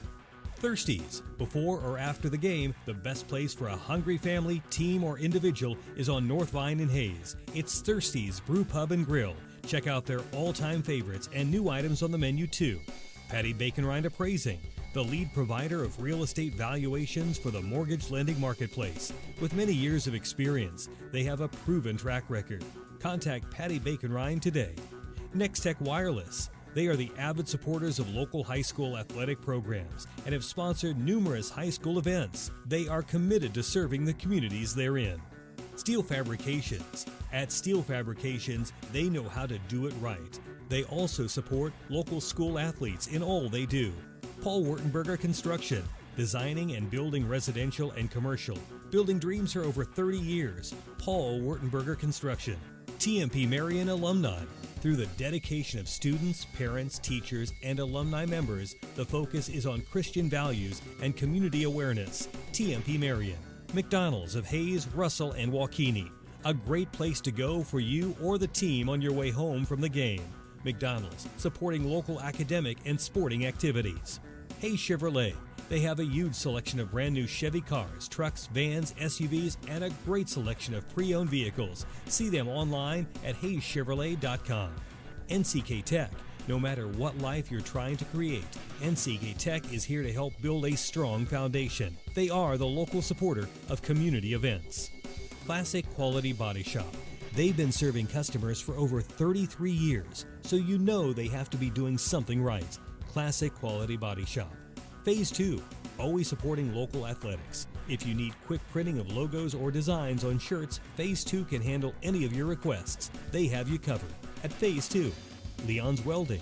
Welding, fabrication, sandblasting, powder coating, even a fleet of mobile welding trucks. Supporting local school activities for over 30 years. Leon's Welding and Fabrication. Eagle Broadband. Eagle Broadband is your trusted internet, TV, and phone provider. They offer many scalable, forward-thinking solutions such as commercial services, managed IT, and marketing solutions for businesses of all sizes. Eagle Broadband. Eagle Communications is your ultimate business partner. We provide business class phone with customizable features and fast, reliable internet. Your knowledgeable team at Technology Solutions has a broad base of IT services to meet your needs.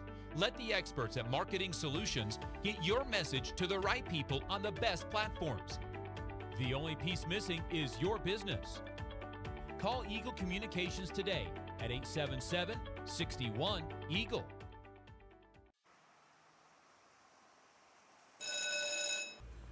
Glad to see you're back. These are my favorite shorts, and I have no idea what I got on them.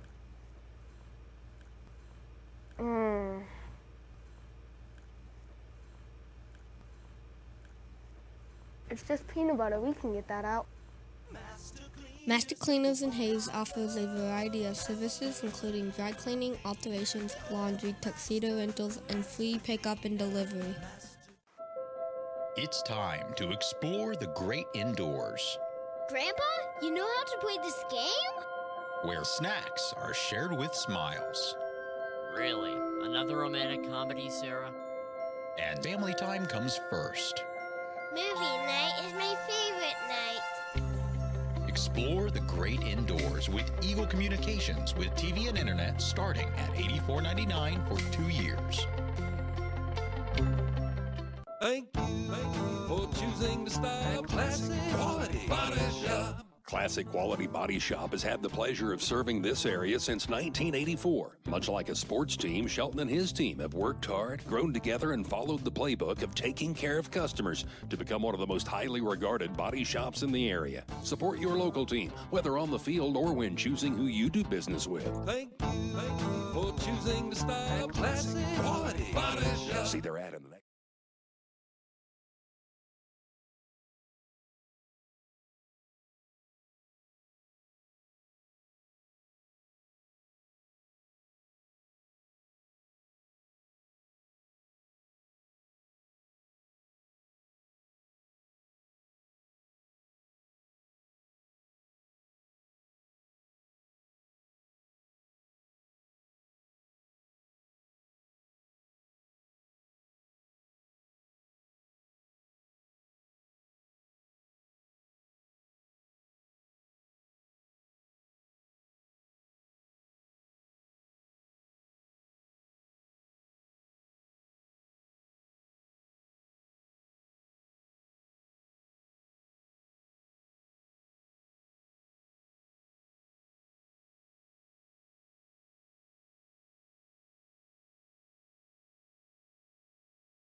At halftime, it is a 12-7 lead for the TMP Marion Monarchs as we welcome you back into the second half of our contest. Jonathan Stryker, Dave Barber back with you. Our halftime spotlight a moment ago as we got a chance to hear from Wanda Billinger was brought to you by Redeem Designs. They take the hassle out of team ordering by creating an online store that eliminates paper orders. No more collecting money, collecting the order forms and then adding it all up. You just select what goes into the store and payments are handled online. Get with Redeem Designs to get your team's online store activated. Monarchs leading by 5 at 12-7 as we are moving right along. We had a quick halftime here in Ellis, and so we're already ready to get this one underway. We'll try and get you Hayes Kalon's scoreboard update as we move along. We got a lot of good scores to get to you, but unfortunately halftime went a little quicker than normal, so we're ready to go. 12-7, Monarchs with the lead as Jay Swilling has it teed up for the Monarchs. He'll kick from the south to the north, and our second half is underway on a kick that'll be fielded. It actually went through the hands of the return man and into the back of the end zone and out of bounds, and the Ellis Railroaders will bring it out following the touchback and have their first possession of the second half, down by 5 at 12-7. Saw Ellis in that first half find some success throwing the football as the ball comes out to the Ellis 20-yard line. See what kind of changes the Monarchs made on defense. Able to force a couple of interceptions there in that first half. Ellis actually outgained the Monarchs. They had 126 yards of offense in that first half as Kane will work out of the shotgun. He's going to hand it to his first running back through, who slips to the left side and he's wrapped up and hog-tied at the 10 or making the 20-yard line. Kate Harris made the tackle on Connor Pfeiffer, and it's for no gain. Brings up second down and 10. Yep, good pursuit by the Monarch defense that time, and Harris comes in there strong with a good, solid tackle from his safety position. Pfeiffer, a week ago, is the Ellis Railroader feature back. Finished with 114 yards. He has 18 yards through now. One carry here in the second half on 6 carries. Here's a little swing pass to him on the left side. He'll get it back across the formation and get some extra yards. He did a good job of getting extra yards after was initially looked like he was going to be swarmed and dropped, as Lucas Krause and company will make the tackle at the 27-yard line. It's third down and 3. First catch of the ball game for Connor Pfeiffer goes for 7 yards. After the 14th pass attempt for Tegan Kane. Third down and 3. Facing this Ellis offense, they were able to convert on 3 of 6 in the first half. Here's a pass deflected at the line of scrimmage. Just getting up there and getting a piece of it was Ryan Richmeyer on the pass attempt from his down line outside linebacker position, and now it's fourth down and 3. Yeah, he can't get there. The next best thing, get those hands up, and great job by Richmeyer to get that, force a punt. He's bounced to that outside linebacker position here in this new look 3-4 this week for the Monarchs, and he does a nice job to get a little bit of a piece of that pass. And now it'll be Connor Pfeiffer to punt the football. Pfeiffer has this kick bounce inside Monarch territory at the 45, where Tyson Jimenez will down it at the 42-yard line. And the Monarchs will have great field position, already up 5 at 12-7 with 10:35 to go here in this third quarter. So good field position to start out with. That was something the Monarchs didn't have a lot of in that first half. They started their own 2 at the final first half possession. So they start at their own 35-yard line as Seib will settle underneath center, one wide receiver to the left side. A first down and 10. It looks like Seib will just keep it himself. He cuts back up as he slips a tackle. Seib inside Ellis territory to the 40. He'll lower his shoulder and get driven out of bounds with a flag on the play. Inside the 30 on first down. Seib's able to break free for a first down, and then they'll add the penalty yards too. On a big gain for Bryce Seib as he gets him down to the 28-yard line. Well, big play after good field position. Looked like they started on their own 43-yard line, and they're already down inside the 20 or the 30-yard line with the penalty. So officially a gain of 38 on the run for Seib. It's enough for a first down, so they'll go over 50 yards rushing. Well, now let's see what the penalty is.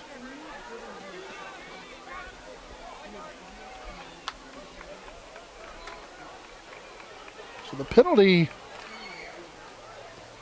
on Ellis will move the Monarchs ahead to the 20. They call it unsportsmanlike. It might be a sideline, another sideline deal, I think. We did see the Ellis Railroaders coaching staff tell the sideline to get back. Here's a handoff for Harris. Cade hit but keeps driving, and so from the 24 he'll get to the 21-yard line. But a gain of 3 for Cade Harris on his 12th carry of the contest. Monarchs are already with a first down on this drive on the big run for Seib.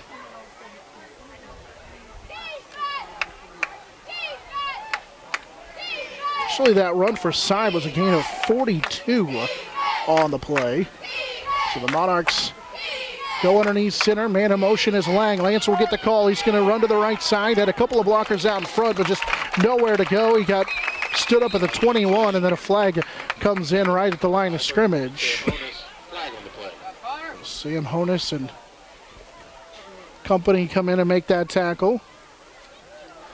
Like Crawford in there as well.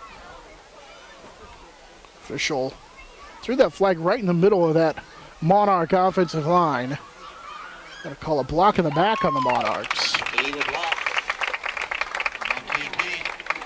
Be the 5th penalty here on the Monarchs.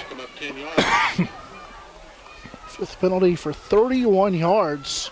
Monarchs had 13 penalties for 70 yards last week.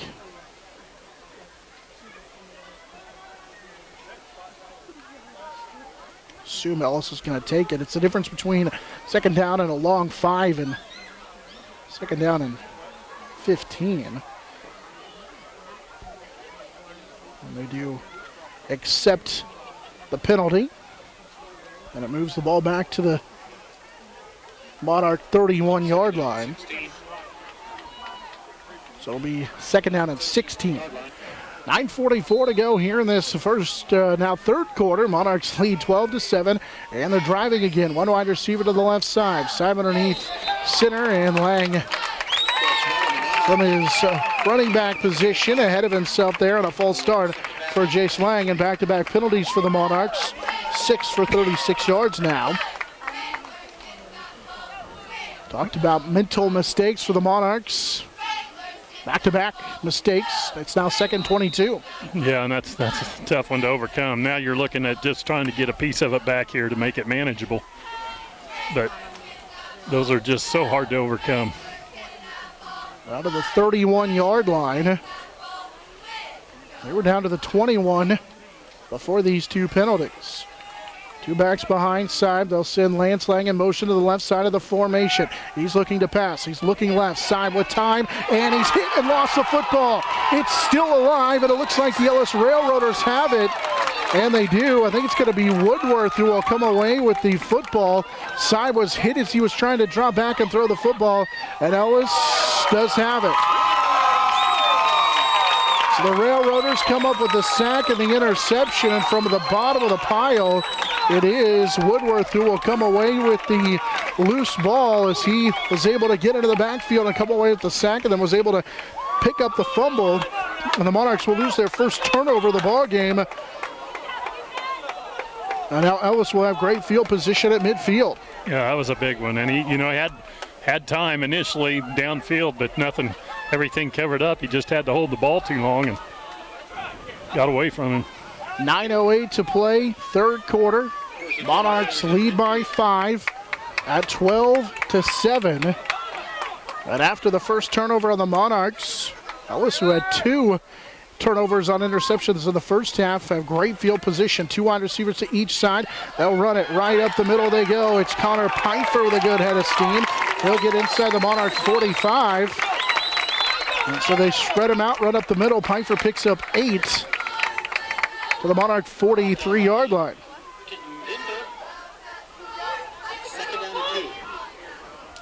7th carry, 26 yards now in the game for Pfeiffer. Ellis is right back to the line of scrimmage as they go spread again. 2 wide receivers to each side. Kane on a 2nd down and 2, and we're going to get a timeout taken by Ellis. They went right to the line of scrimmage and ready to try and get right back at it. They didn't like what they saw from the sidelines, and so the timeout taken by the Railroaders, their first of the second half.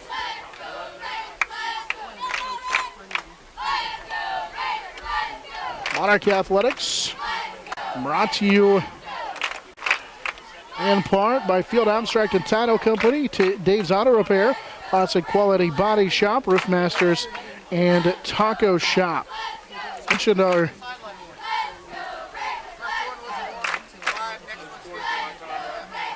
Mentioned the Hayes Kalon scoreboard update at halftime. It was Phillipsburg and Plainville tied at 7. Smith Center led Norton 21-6. Hoisington all over Nickerson 34-13. Russell, actually was lacrosse leading Russell 8-6, and Victoria all over Central Plains 30-8. That's our Hayes Kalon scoreboard update. Ellis is ready to go out of the timeout.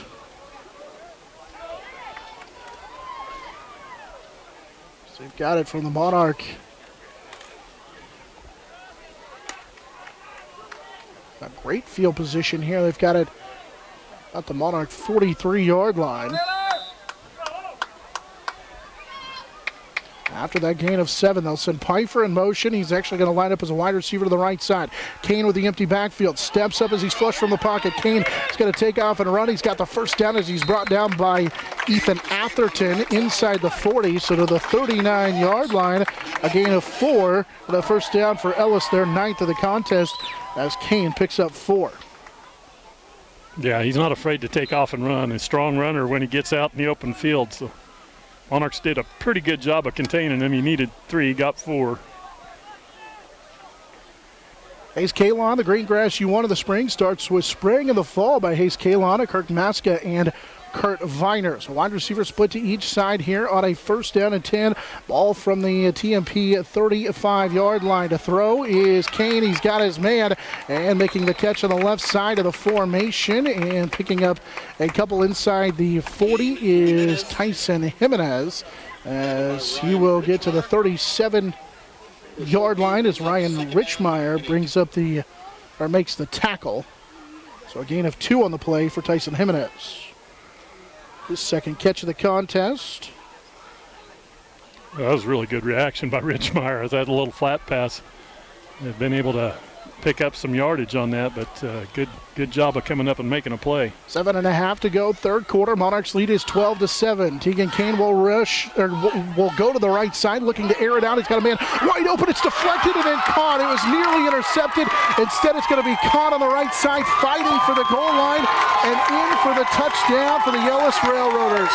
That ball was nearly intercepted, and then coming away with the catch is Zachary Eck.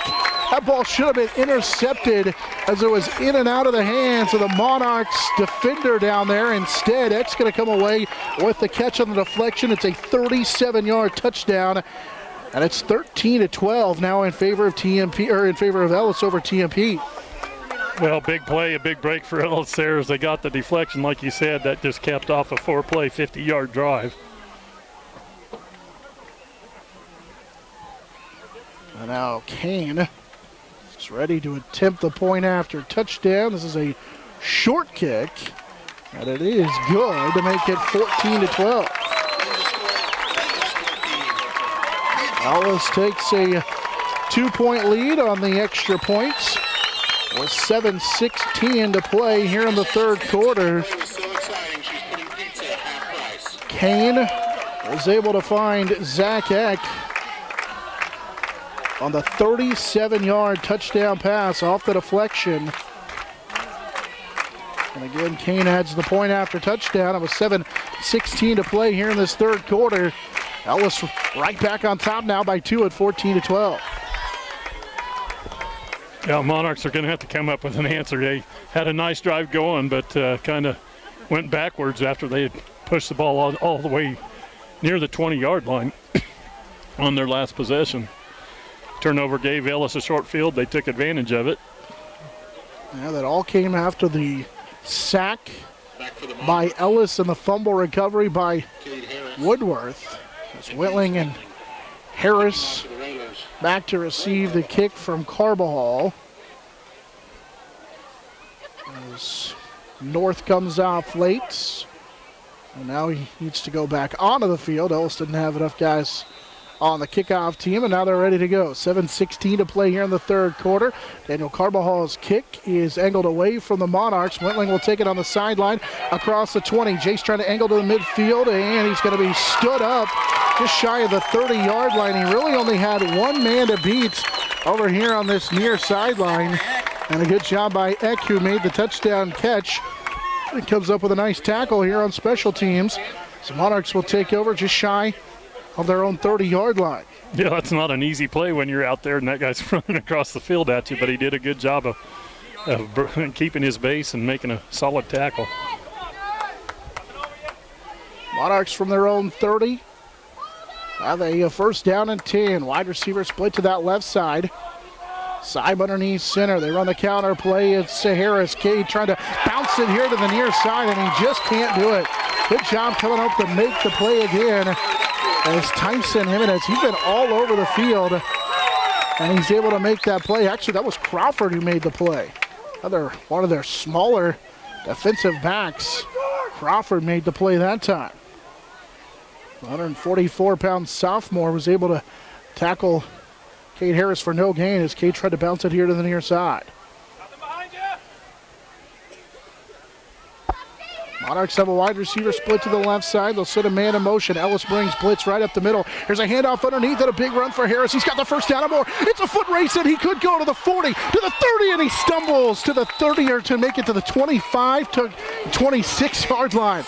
Harris nearly took it to the house. Instead, he's got the big gain as Jimenez will run him down from behind. As he nearly took it to the house. We'll get it all the way down to the Ellis 26-yard line, a gain of 45 and a first down. Yeah, going to have to give the credit for that tackle to the 30-yard line. Reached up and grabbed him. But that's just, the defense was behind him, and he just lost his balance. But a great run for the Monarchs. Sets him up first down. Ellis shows blitz again. Harris little stutter step as he'll take it to the left, and a good carry inside the 20 to the 19. So Harris on back-to-back carries. That'll go for a gain of 6 to the 19. He has 86 yards on 15 carries. He's having a night.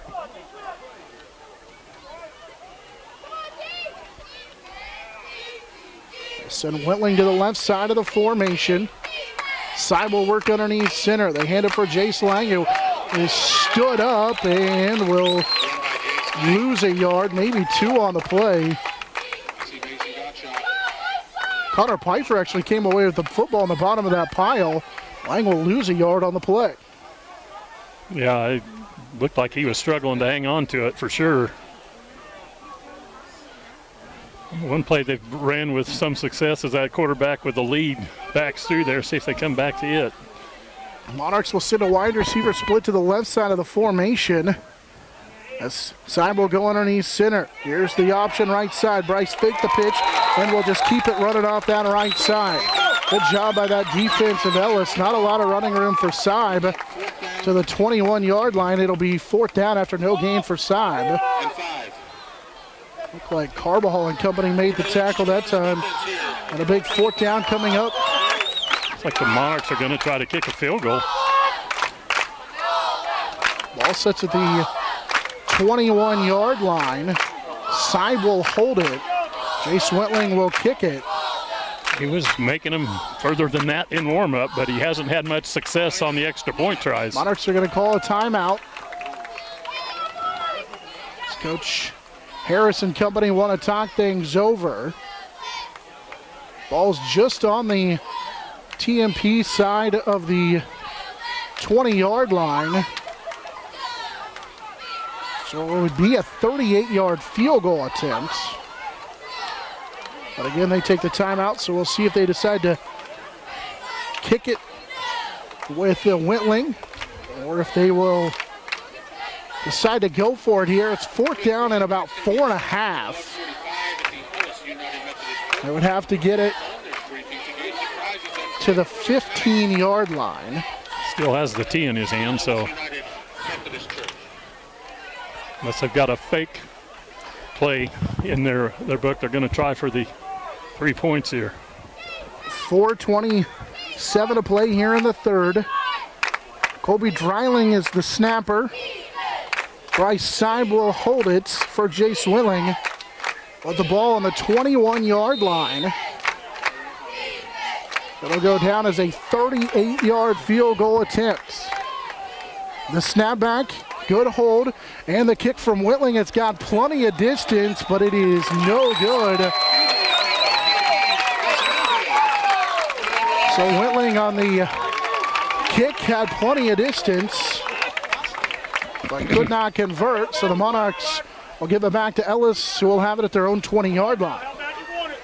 Yep, sailed just a little bit wide to the right, it looked like, on him as he was kicking from that right hash. Just didn't draw in. Just missed both of those that way. The point after touchdown and the field goal attempt as well. 4:21 to play here in the third. Ellis has a lead at 14-12 as they take over from their own 20-yard line. Here's a run play on first down, and a huge run as they are able to get the first down. As they run it with Connor Pfeiffer, he's got the first down. He's out of bounds at the 37-yard line. It's a gain of 16 on the play for Pfeiffer.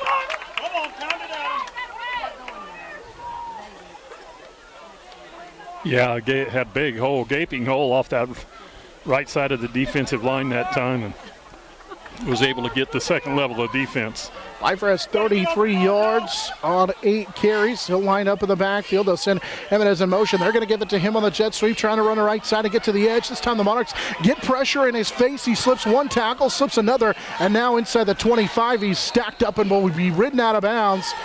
Out of bounds on the Monarchs sideline.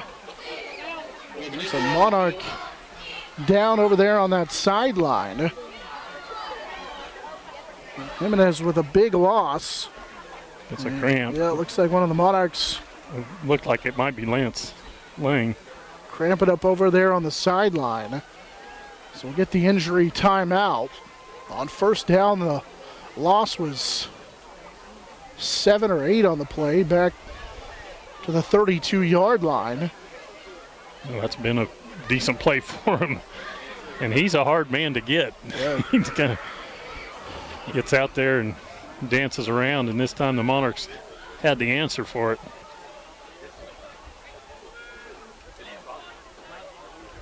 Spot it back to the 32-yard line. That'll be a loss of 6 on the play. And Lance is up and walking it off. You mentioned the cramps. As he made pretty immediately, the training staff was out there to stretch him out. Loss here to the 31. At the 32. So second down and 16 facing Ellis. They'll send 3 wide receivers to the left side of the formation. Jimenez is over here, as is Honus and Eck. That's Daniel Eck. 1 wide receiver split to the right side of the formation as Kane has Pfeiffer next to him with under 4 minutes to play here in this third quarter, and Ellis leading by 2 at 14-12. Kane out of the shotgun. He's going to throw it on a swing pass to the left side. Pfeiffer makes a man miss, fights across the line of scrimmage, and will get to the 36-yard line. So a little swing play actually to Mason Gottschalk, who makes the catch. As Gottschalk was able to pick up about 4, it's still third down and a long 11 as Staub made the tackle. Yeah, that's a big play for the Monarch defense. Really want to hold them right here. Not give them anything.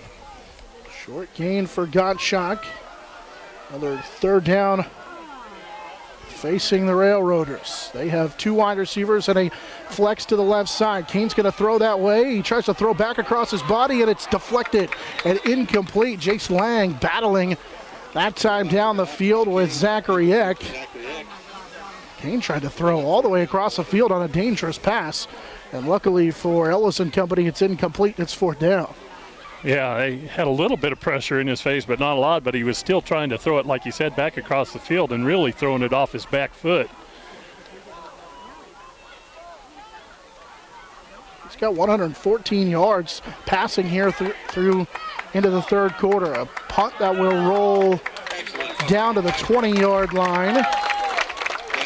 And the Monarchs will take over with 2:58 to play in the third quarter, down 2 at 14-12. First and 10 Monarchs. As they have it at their own 20-yard line. At the 19-yard line. This is the worst field position the Monarchs have had since the end of the first half on their third possession here of this third quarter. As they take over with 2:58 to play in the quarter. Down 2 at 14-12.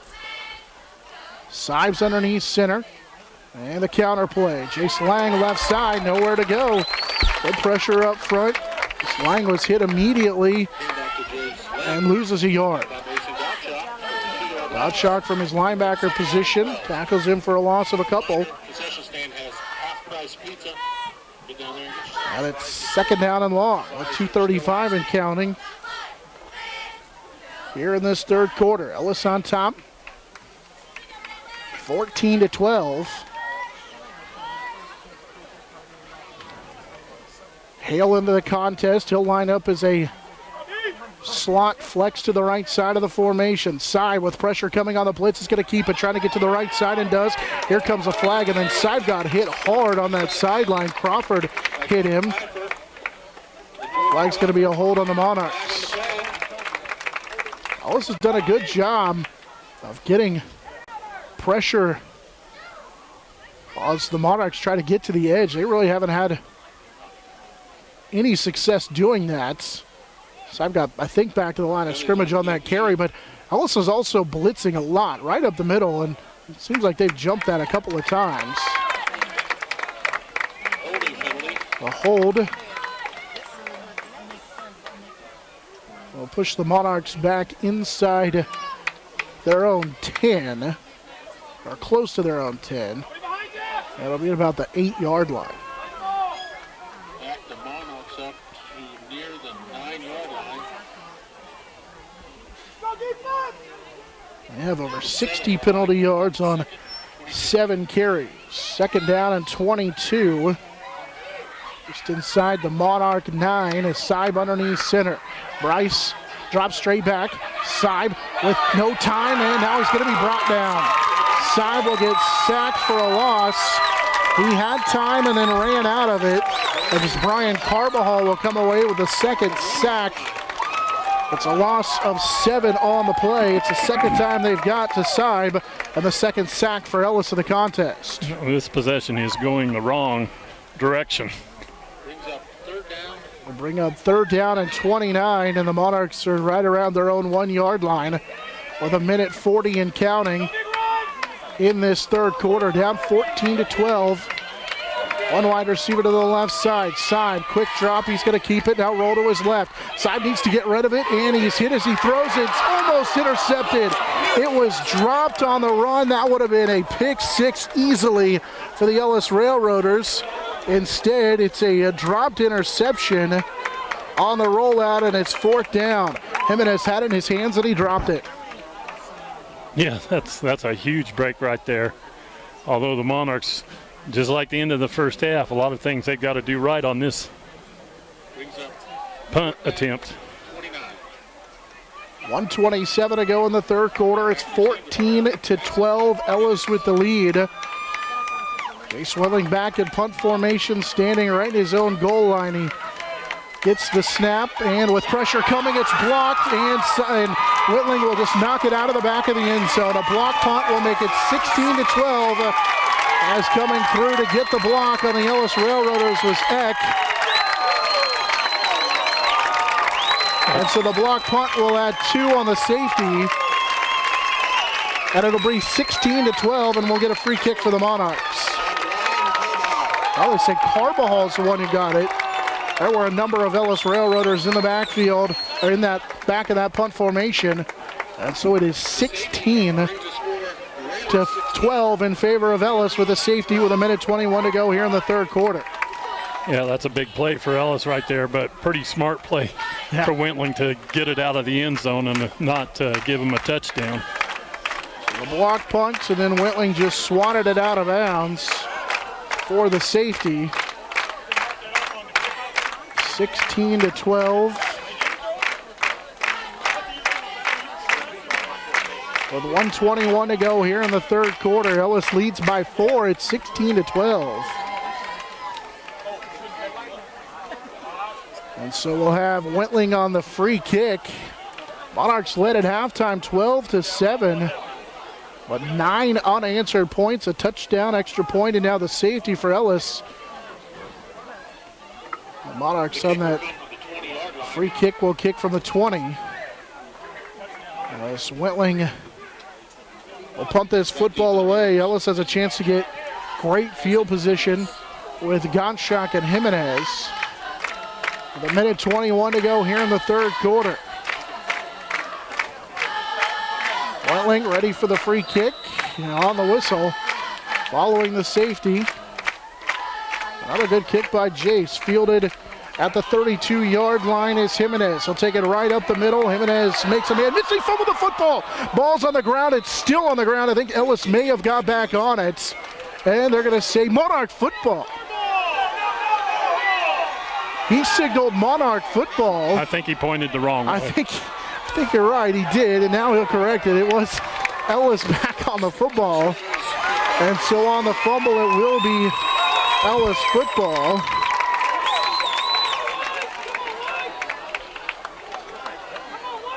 And so now with Ellis taking over at their own 49-yard line, or make it the Monarch 49-yard line.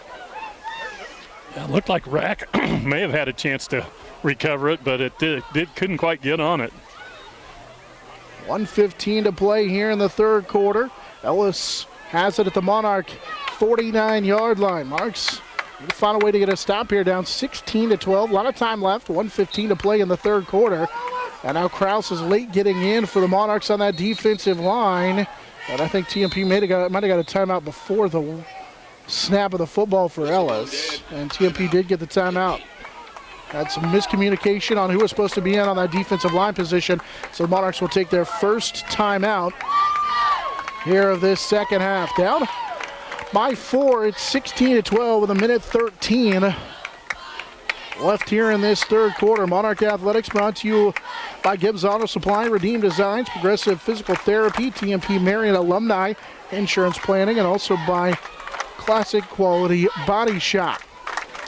Monarchs had a 12-7 lead at halftime, but a long touchdown on what could have been an interception, and then the safety just a moment ago on a block punt that was batted out of bounds by Wentling. Results in a 9-0 run here put together by Ellis.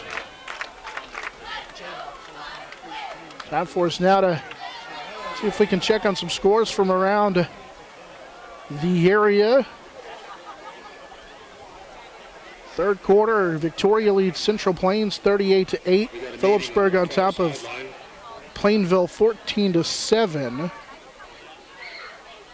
That is our scoreboard update brought to you by Hayes Kalon. Lacrosse leads Russell 14-6.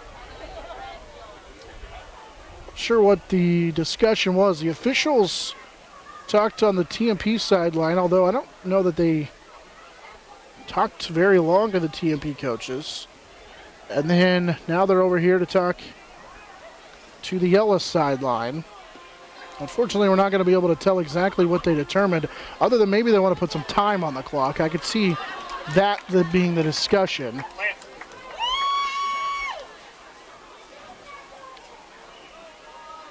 So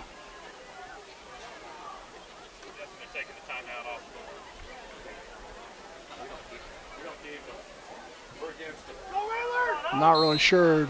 Still don't know. Yeah, we got no explanation. They didn't put any time on the clock either, so not sure what the discussion was about. A man goes in motion. That's Eck. He'll be lined up here to the near side on a 1st down and 10. They pitch it for Pfeiffer. Connor's got the edge as he's got a 1st down and runs over a Monarch inside the 40 to the 35, and he's down to the 33-yard line.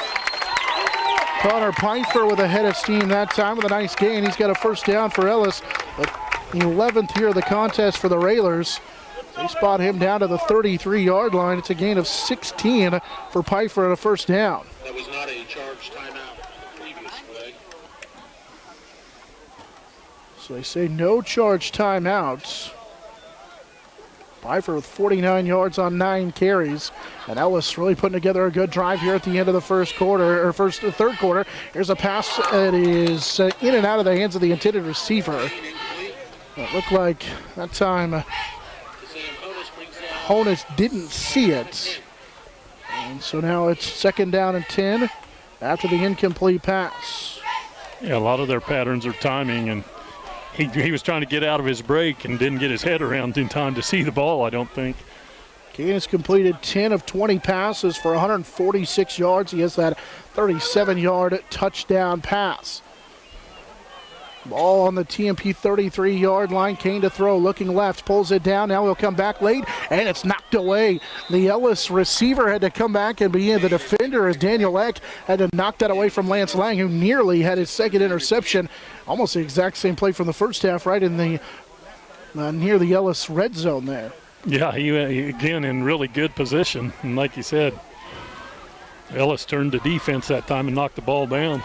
Now 3rd down and 10, ball from the Monarch 33, call it the 34-yard line. Kane will work out of the shotgun here on 3rd down and long. Snap back to him, quick delivery, and it's incomplete. He got hit, and he went down awkwardly and then got right back up and said something to the TMP defender. Weston Pfeiffer was... Are they going to call that roughing? In the backfield from his nose guard position, and they do call roughing the passer. And the official was 3 yards away, and Kane said something in the face of Pfeiffer. He went down awkwardly, but I don't know if it was late. Yeah, I don't know. Pretty close. Maybe they were saying he was low, or I don't know. So the free 15 yards is a free 1st down. That would have been 4th down. Instead, it moves them inside the Monarch 20-yard line on the personal foul penalty. Their 12th 1st down of the ball game with 41 seconds to go here in the 3rd quarter. Kane and company have the shotgun, 2 wide receivers stacked to each side. They're going to hand it for Mason Gottschalk, and nowhere to go. He's swarmed in the backfield. And he's going to be tackled for a loss of a yard. Bryce Seib, and also Legree in there as well. Marcus Legree in there. Yeah, Legree did a good job that time getting in there. He was the first one there. Had plenty of help. This could be the final play here of the 3rd quarter. If Ellis hurries with 10 seconds to go, Kane will get to the line quickly.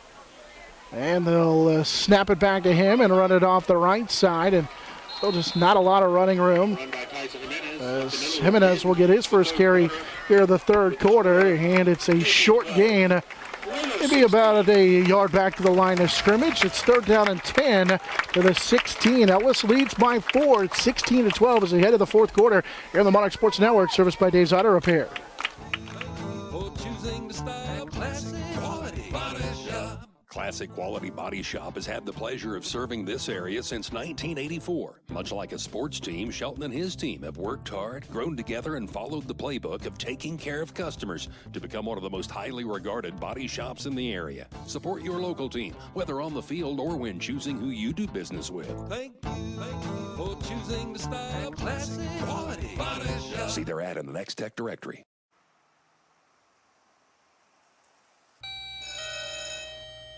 Good morning. Everyone in Hayes says you can clean anything. So can you get this tough stain out?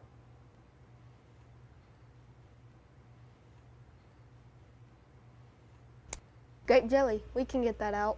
Wow, you guys really are good. Master Cleaners in Hayes offers a variety of services including dry cleaning, alterations, laundry, tuxedo rentals, and free pickup and delivery. This is Eagle TV. Down with the flag on the play. Jace Lang fumbled the football. He lost it, then has to go back to close to the 21 to field it. Jace just had that slip out of his hands. And luckily, he was able to get back on it. Bryce Seib was back there as well to the 23. See if the Monarchs get called for the illegal shift. Illegal shift. And so Ellis is going to decline it because it'll be a loss of 7 or 8 on the play for Lang after he fumbled the football. Yeah, it's too many negative plays the last 2 drives for the Monarchs. Illegal shift, penalty declined. Ellis will decline the penalty. And so the Monarchs back to the 23-yard line. 2nd down and 16. They just need to find a way to get something to go their way here in the second half. It's been tough sledding offensively for the Monarchs in this contest so far. Seib will settle underneath center here with a wide receiver to the left side. Ellis showing pressure.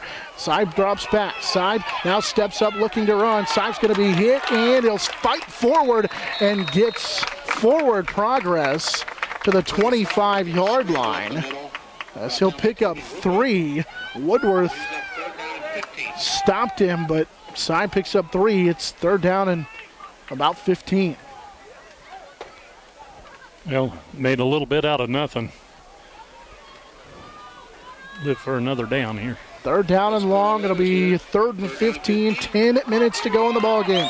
16-12. Ellis with the lead. Wide receiver to the left. Seib underneath center. Bryce straight drop. He's got time to throw. Seib with a flag coming. Now runs out of time. He can't get away from the Ellis rush. Here they come. They'll stack him up and drop him. The flag was at the 19-yard line. Pressure in his face as Connor Pfeiffer with the sack. Brian Carbajal in there as well.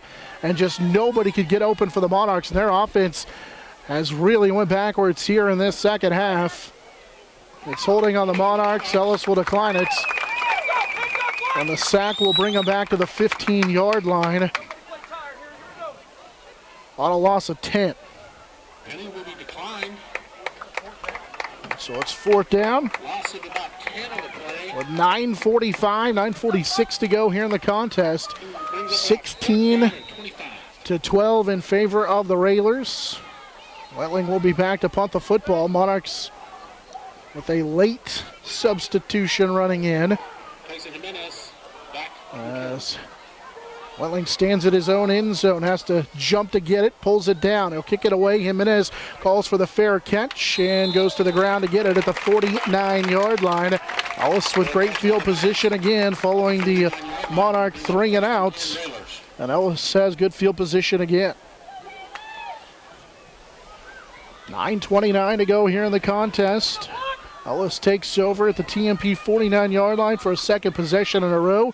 This one comes with 9:29 to go here in the contest. Ellis Railroaders have really dominated the second half. Monarch offense is outside of one drive, really hasn't got anything going, and Ellis has 9 points here in the second half, and that's been enough. Thanks to their defense on a block punt and a touchdown as well on a deflection. Here's a handoff. That is going to be a big gain on 1st down, a gain of 7 as they run with Connor Pfeiffer inside the 45 to the 43-yard line. Pfeiffer will pick up 6. Lang saved probably a touchdown. Yeah, Lance Lang coming up just to get him around the ankles and knock him down. Otherwise, it's a much bigger play. 2nd down and it's like a short 5. Our defense has been out there a lot here in the second half. Wide receiver to the left, 2 to the right. They'll run it again. This time, not a lot of running room for Mason Gottschalk as he falls forward for 2, and it's 3rd down and 4. Gottschalk with 9 carries, or 9 yards on 4 carries. He'll check out here on a 3rd down and 4. Big play coming up. They need to get it to the Ellis 38-yard line. 2 wide receivers split to each side for Kane and company on 3rd down and 4. All right, 8:20 to go. They'll fake the handoff. It's a keeper for the quarterback, Kane. He'll be hit and dropped. He's going to get back to the line of scrimmage, but that's it. Monarch front, led by Connor Staub, makes the tackle for no gain, maybe about a half yard, and now it's 4th down and 4. First time that Kane here in the second half has really decided to take off and run with it. And 4th down and 4. Monarchs, we've seen them drawn off sides. Instead, it'll be a punt opportunity. And Pfeiffer has it blocked. Ryan Richmeyer comes in and blocks the punt. Monarchs will take over at the Ellis 46-yard line. 47-yard line as Ryan Richmeyer comes away with the punt block. And the Monarchs with 7:38 to go here in the fourth quarter with some life thanks to a blocked punt. That's a huge play for the Monarchs, and they needed something like that to get maybe a bit of a spark here, see if the offense can respond. Offense will take over the Ellis 47-yard line, by far their best field position since the second quarter. It comes with 7:38 to go in the ball game. The Monarchs really have not had a lot of success on offense in the second half. Broken a couple of big plays, but not much to show for it. And now some miscommunication with Simon Harris not on the same page. And we're going to get a timeout taken by Coach Harris and company. That was miscommunication from the get-go. And a timeout here taken by the Monarchs comes with 7:38 to go in the ball game. They're down 4 at 16-12, but they've got it inside Railroader territory. Yeah, good timeout because it was obvious nobody was on the same page, and it might be a crucial timeout later, but they cannot afford to start with another negative play right here. Monarch Athletics brought to you apart by Hayes Chevrolet, James Motor Company, McDonald's, Next Tech Wireless, Patty Bacon Ryan, Phase 2. Also brought to you by Steel Fabrications, Leon's Welding, Thirsties, Paul Wernberger Construction, Master Cleaners, and Commerce Bank. 7:38 to go here in the contest. Monarchs, thanks to a Ryan Richmeyer blocked punt, have it inside Railroader territory, but their offenses really went backwards. They did have that missed field goal after taking over at their own 30 and driving into Railroader territory, but other than that, really have not had a lot of success so far offensively in the second half. Wide receiver to the near side will be Jace Lang. One wide receiver to the right, or Jace Whitling. Wide receiver to the right side as well. They'll set a motion man in Lance Lang. Side looking to pass. Here's the underneath shovel pass to Lance Lang, who makes the catch, spins off a one defender inside the 45, and they spot him to the 43-yard line. Mason Gottschalk makes the tackle. Well, the way the last two series went, that is a nice play to start this drive. Just a little shuffle pass up front, and Lang made a couple of miss and picked up good yardage on first down for the Monarchs. First catch of the ball game as that pass takes the Monarchs up to the Ellis 42-yard line. Motion man is Lang. It's a counter. Harris Cade hit right side and falls forward for no gain. Maybe lost a half yard on the play. As shooting in there and making the tackle was Pfeiffer, and now it's 3rd down and 5. No gain for Harris that time. That defensive front for Ellis tonight been tested a few times, but have hung in there pretty well. Good pressure up front, and it sets up a 3rd down and 5 with 6.5 to go here in this ball game. It's 16-12 in favor of the Ellis Railroaders. They get a second half touchdown and what ended up being a safety after a blocked punt. 3rd down and 5. Motion man is Lang, and the penalty marker comes in. It's Side fumbled the football. There's a battle for it, and they say that the Monarchs get on top of the football. This is going to be an illegal shift, I think, on the Monarchs. I'm not sure if they're going to say that Lang was moving forward at the snap of the football. He went in motion. Seib did recover the football back at the original line of scrimmage. There's actually 2 flags on the play. Seib, right where Bryce recovered the fumble. I think that's the illegal shift. Not everybody was set. And so that's the only penalty on the Monarchs. The 3rd down and 10, or you take the loss of 5 where Saib recovered the fumble and it's 4th down and 10. I think Ellis will be inclined to decline this penalty with 6:11 to go here in the ball game. Yeah, they got to basically be in the same spot.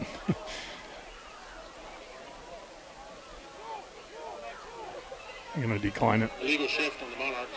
And they will decline it, so it's 4th down. Saib was able to jump back on that football, but he lost 5. And so here's what could be the play of the game. It's 4th down and 10. Monarchs are down 4 at 16-12 with 6:11 to go in the contest. Ellis leads. They've scored 9 on our side. Saib will go back in the shotgun again from the left hash. Takes a snap. He's going to fire it right side, and going up and making the play is Cade Harris, who slips a tackle. Harris inside Ellis territory, inside the 40-yard line. Spot him all the way down to the 36, and a 1st down for the Monarchs as Saib picks up a nice gain that time for the Monarchs as they get a 1st down. And that'll be enough for a 1st down. They spot him all the way to the 35 of Ellis. That's a gain of 23 and a 1st down. And play they needed. Got to get a chunk or two here and there. Clock continues to run down to 2:23. Looking for another play. 2 wide receivers left. They're on the right hash with 2 wide receivers that way. Saib out of the shotgun on 1st down and 10. He's going to roll. Now pressure in his face. He's going to go and step out of bounds. See where they spot him out of bounds. Inside the 35 to the 34-yard line. And Saib over there on that far sideline, as he was able to get out of bounds, will stop the clock. They give him 2 yards on the play, and it's 2nd down and 8. Just inside the 35-yard line, 2:09 to go. 16-12, Ellis with the lead. Monarchs still have 2 timeouts. Motion man, they're going to hand it off. It's Harris. Cade with a seam right side. He cut it back up in the middle. Harris has got the 1st down or more. He's into the open field to the 10. Harris to the 5, and he's knocked out of bounds. All the way down to the 5-yard line. Harris rips off a gain of 19. Set him up inside, right down to the 5-yard line with 2 minutes to go. What a huge play and a big seam over there, and looked like they had him down, and then he just kind of got low and darted out the other side, and a big play for the Monarchs. On the 11th 1st down of the ball game for the Monarchs. It comes with 2 minutes to go here, down by 4. It's 16-12. Harris picks up 19. He's got a 1st down, 107 yards, and the first career 100-yard rushing game for the freshman Harris. They have 2 timeouts. They'll snap it from the 5. Ellis showing blitz, and a man came into the neutral zone, and the Monarchs jump off sides. And Colby Dreiling lined up in that tight end position, was the first to move. Now again, if Ellis is in the neutral zone when he moves,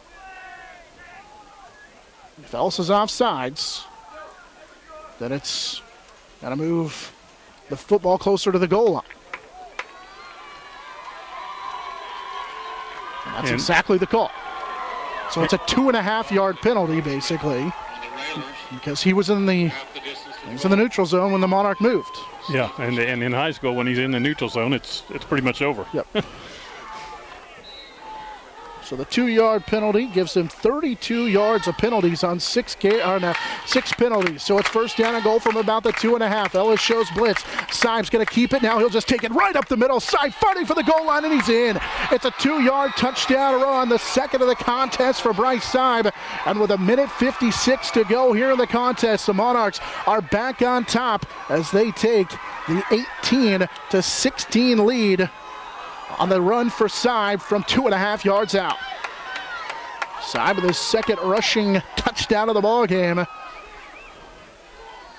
now the Monarchs on top here, 18-16. Will line up for the extra point with Jace Wentling. With 1:56 to go. Out of the hold of Saib. Extra point is on the way. It is good. Well, it took most of the second half, but they kept that 5-play, 53-yard drive with a plunge again by Saib. And boy, when the Monarchs needed it, they got it. But now there's still a lot of time on this clock because they didn't use up much on that drive. And we've seen how they like to air the ball out on Ellis' side, so defense has to come out and finish this game. Bryce Saib with the second rushing touchdown of the contest. This one from just over 2 yards out. And now with 1:56 to go here in the contest, Ellis will get their chance.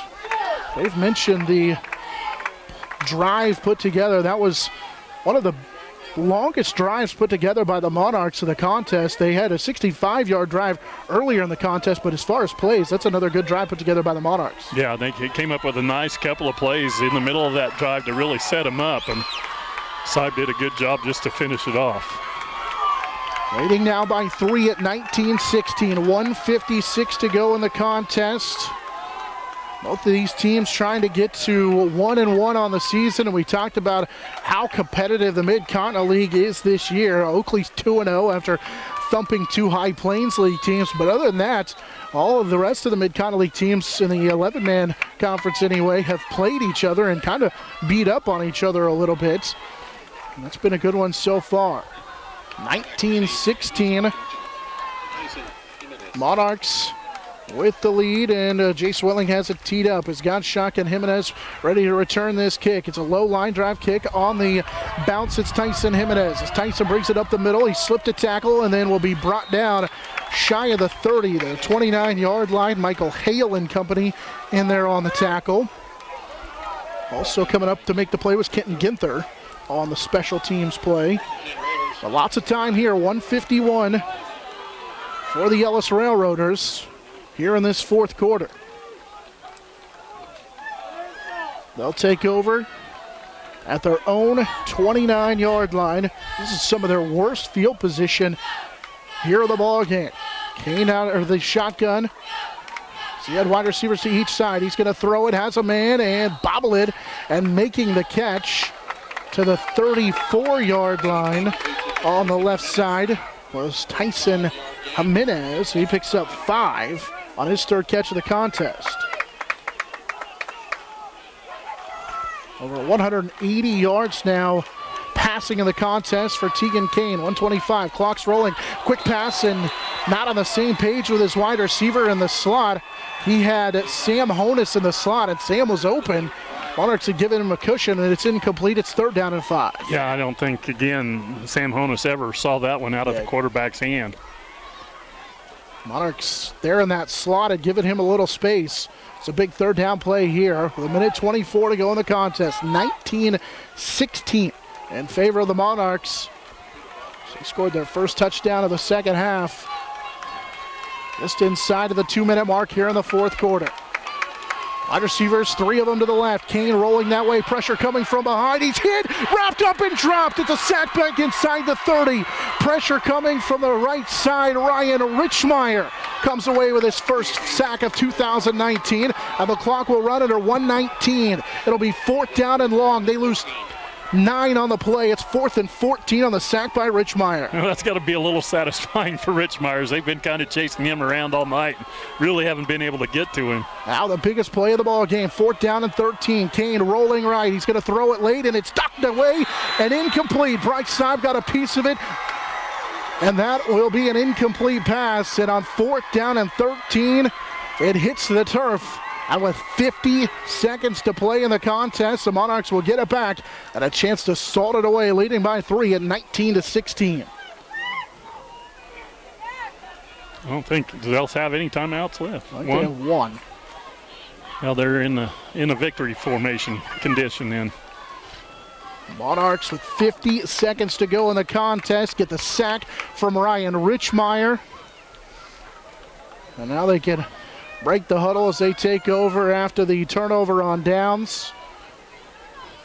Send a wide receiver to the left side of the formation. Saib will settle underneath center, take the snap, take the knee. Monarchs will have to do it one more time. But a huge come from behind for the Monarchs, in which their offense couldn't do anything. They were able to rally. Bryce Saib scores from just outside 2 yards with 1:56 to go on the second touchdown run of the contest for him. And then Ryan Richmeyer on 3rd down and long, comes away with the sack, forces Ellis to gamble on 4th down. Saib got a piece of it, and Saib will take the knee. That is going to do it. 10 seconds to go on the clock, and for the first time in 2019, the TMP Marion Monarchs are going to put one in the win column. It felt like they were climbing a mountain as Ellis had scored 9 unanswered points in the second half and were really dominant in that second half. But the Monarchs were able to rally, and their offense just found a way. Thanks in large part to a long run by Cade Harris. And then Bryce Saib set him up with a couple of big runs, and then that 2-yard touchdown run capped off the Monarch comeback. They rally from a second half deficit and come away with the first win of 2019. Monarchs will win by 3 in 1916. They've won 3 in a row over the Ellis Railroaders. Again, our final here, 1916 in favor of the Monarchs. They're 1-1 on the season. Ellis will fall to 0-2. We'll take a break, come back and begin our post-game show here in just a little bit. But again, a final 1916 in favor of the Monarchs. So the Monarch Sports Network, serviced by Dave's Auto Repair.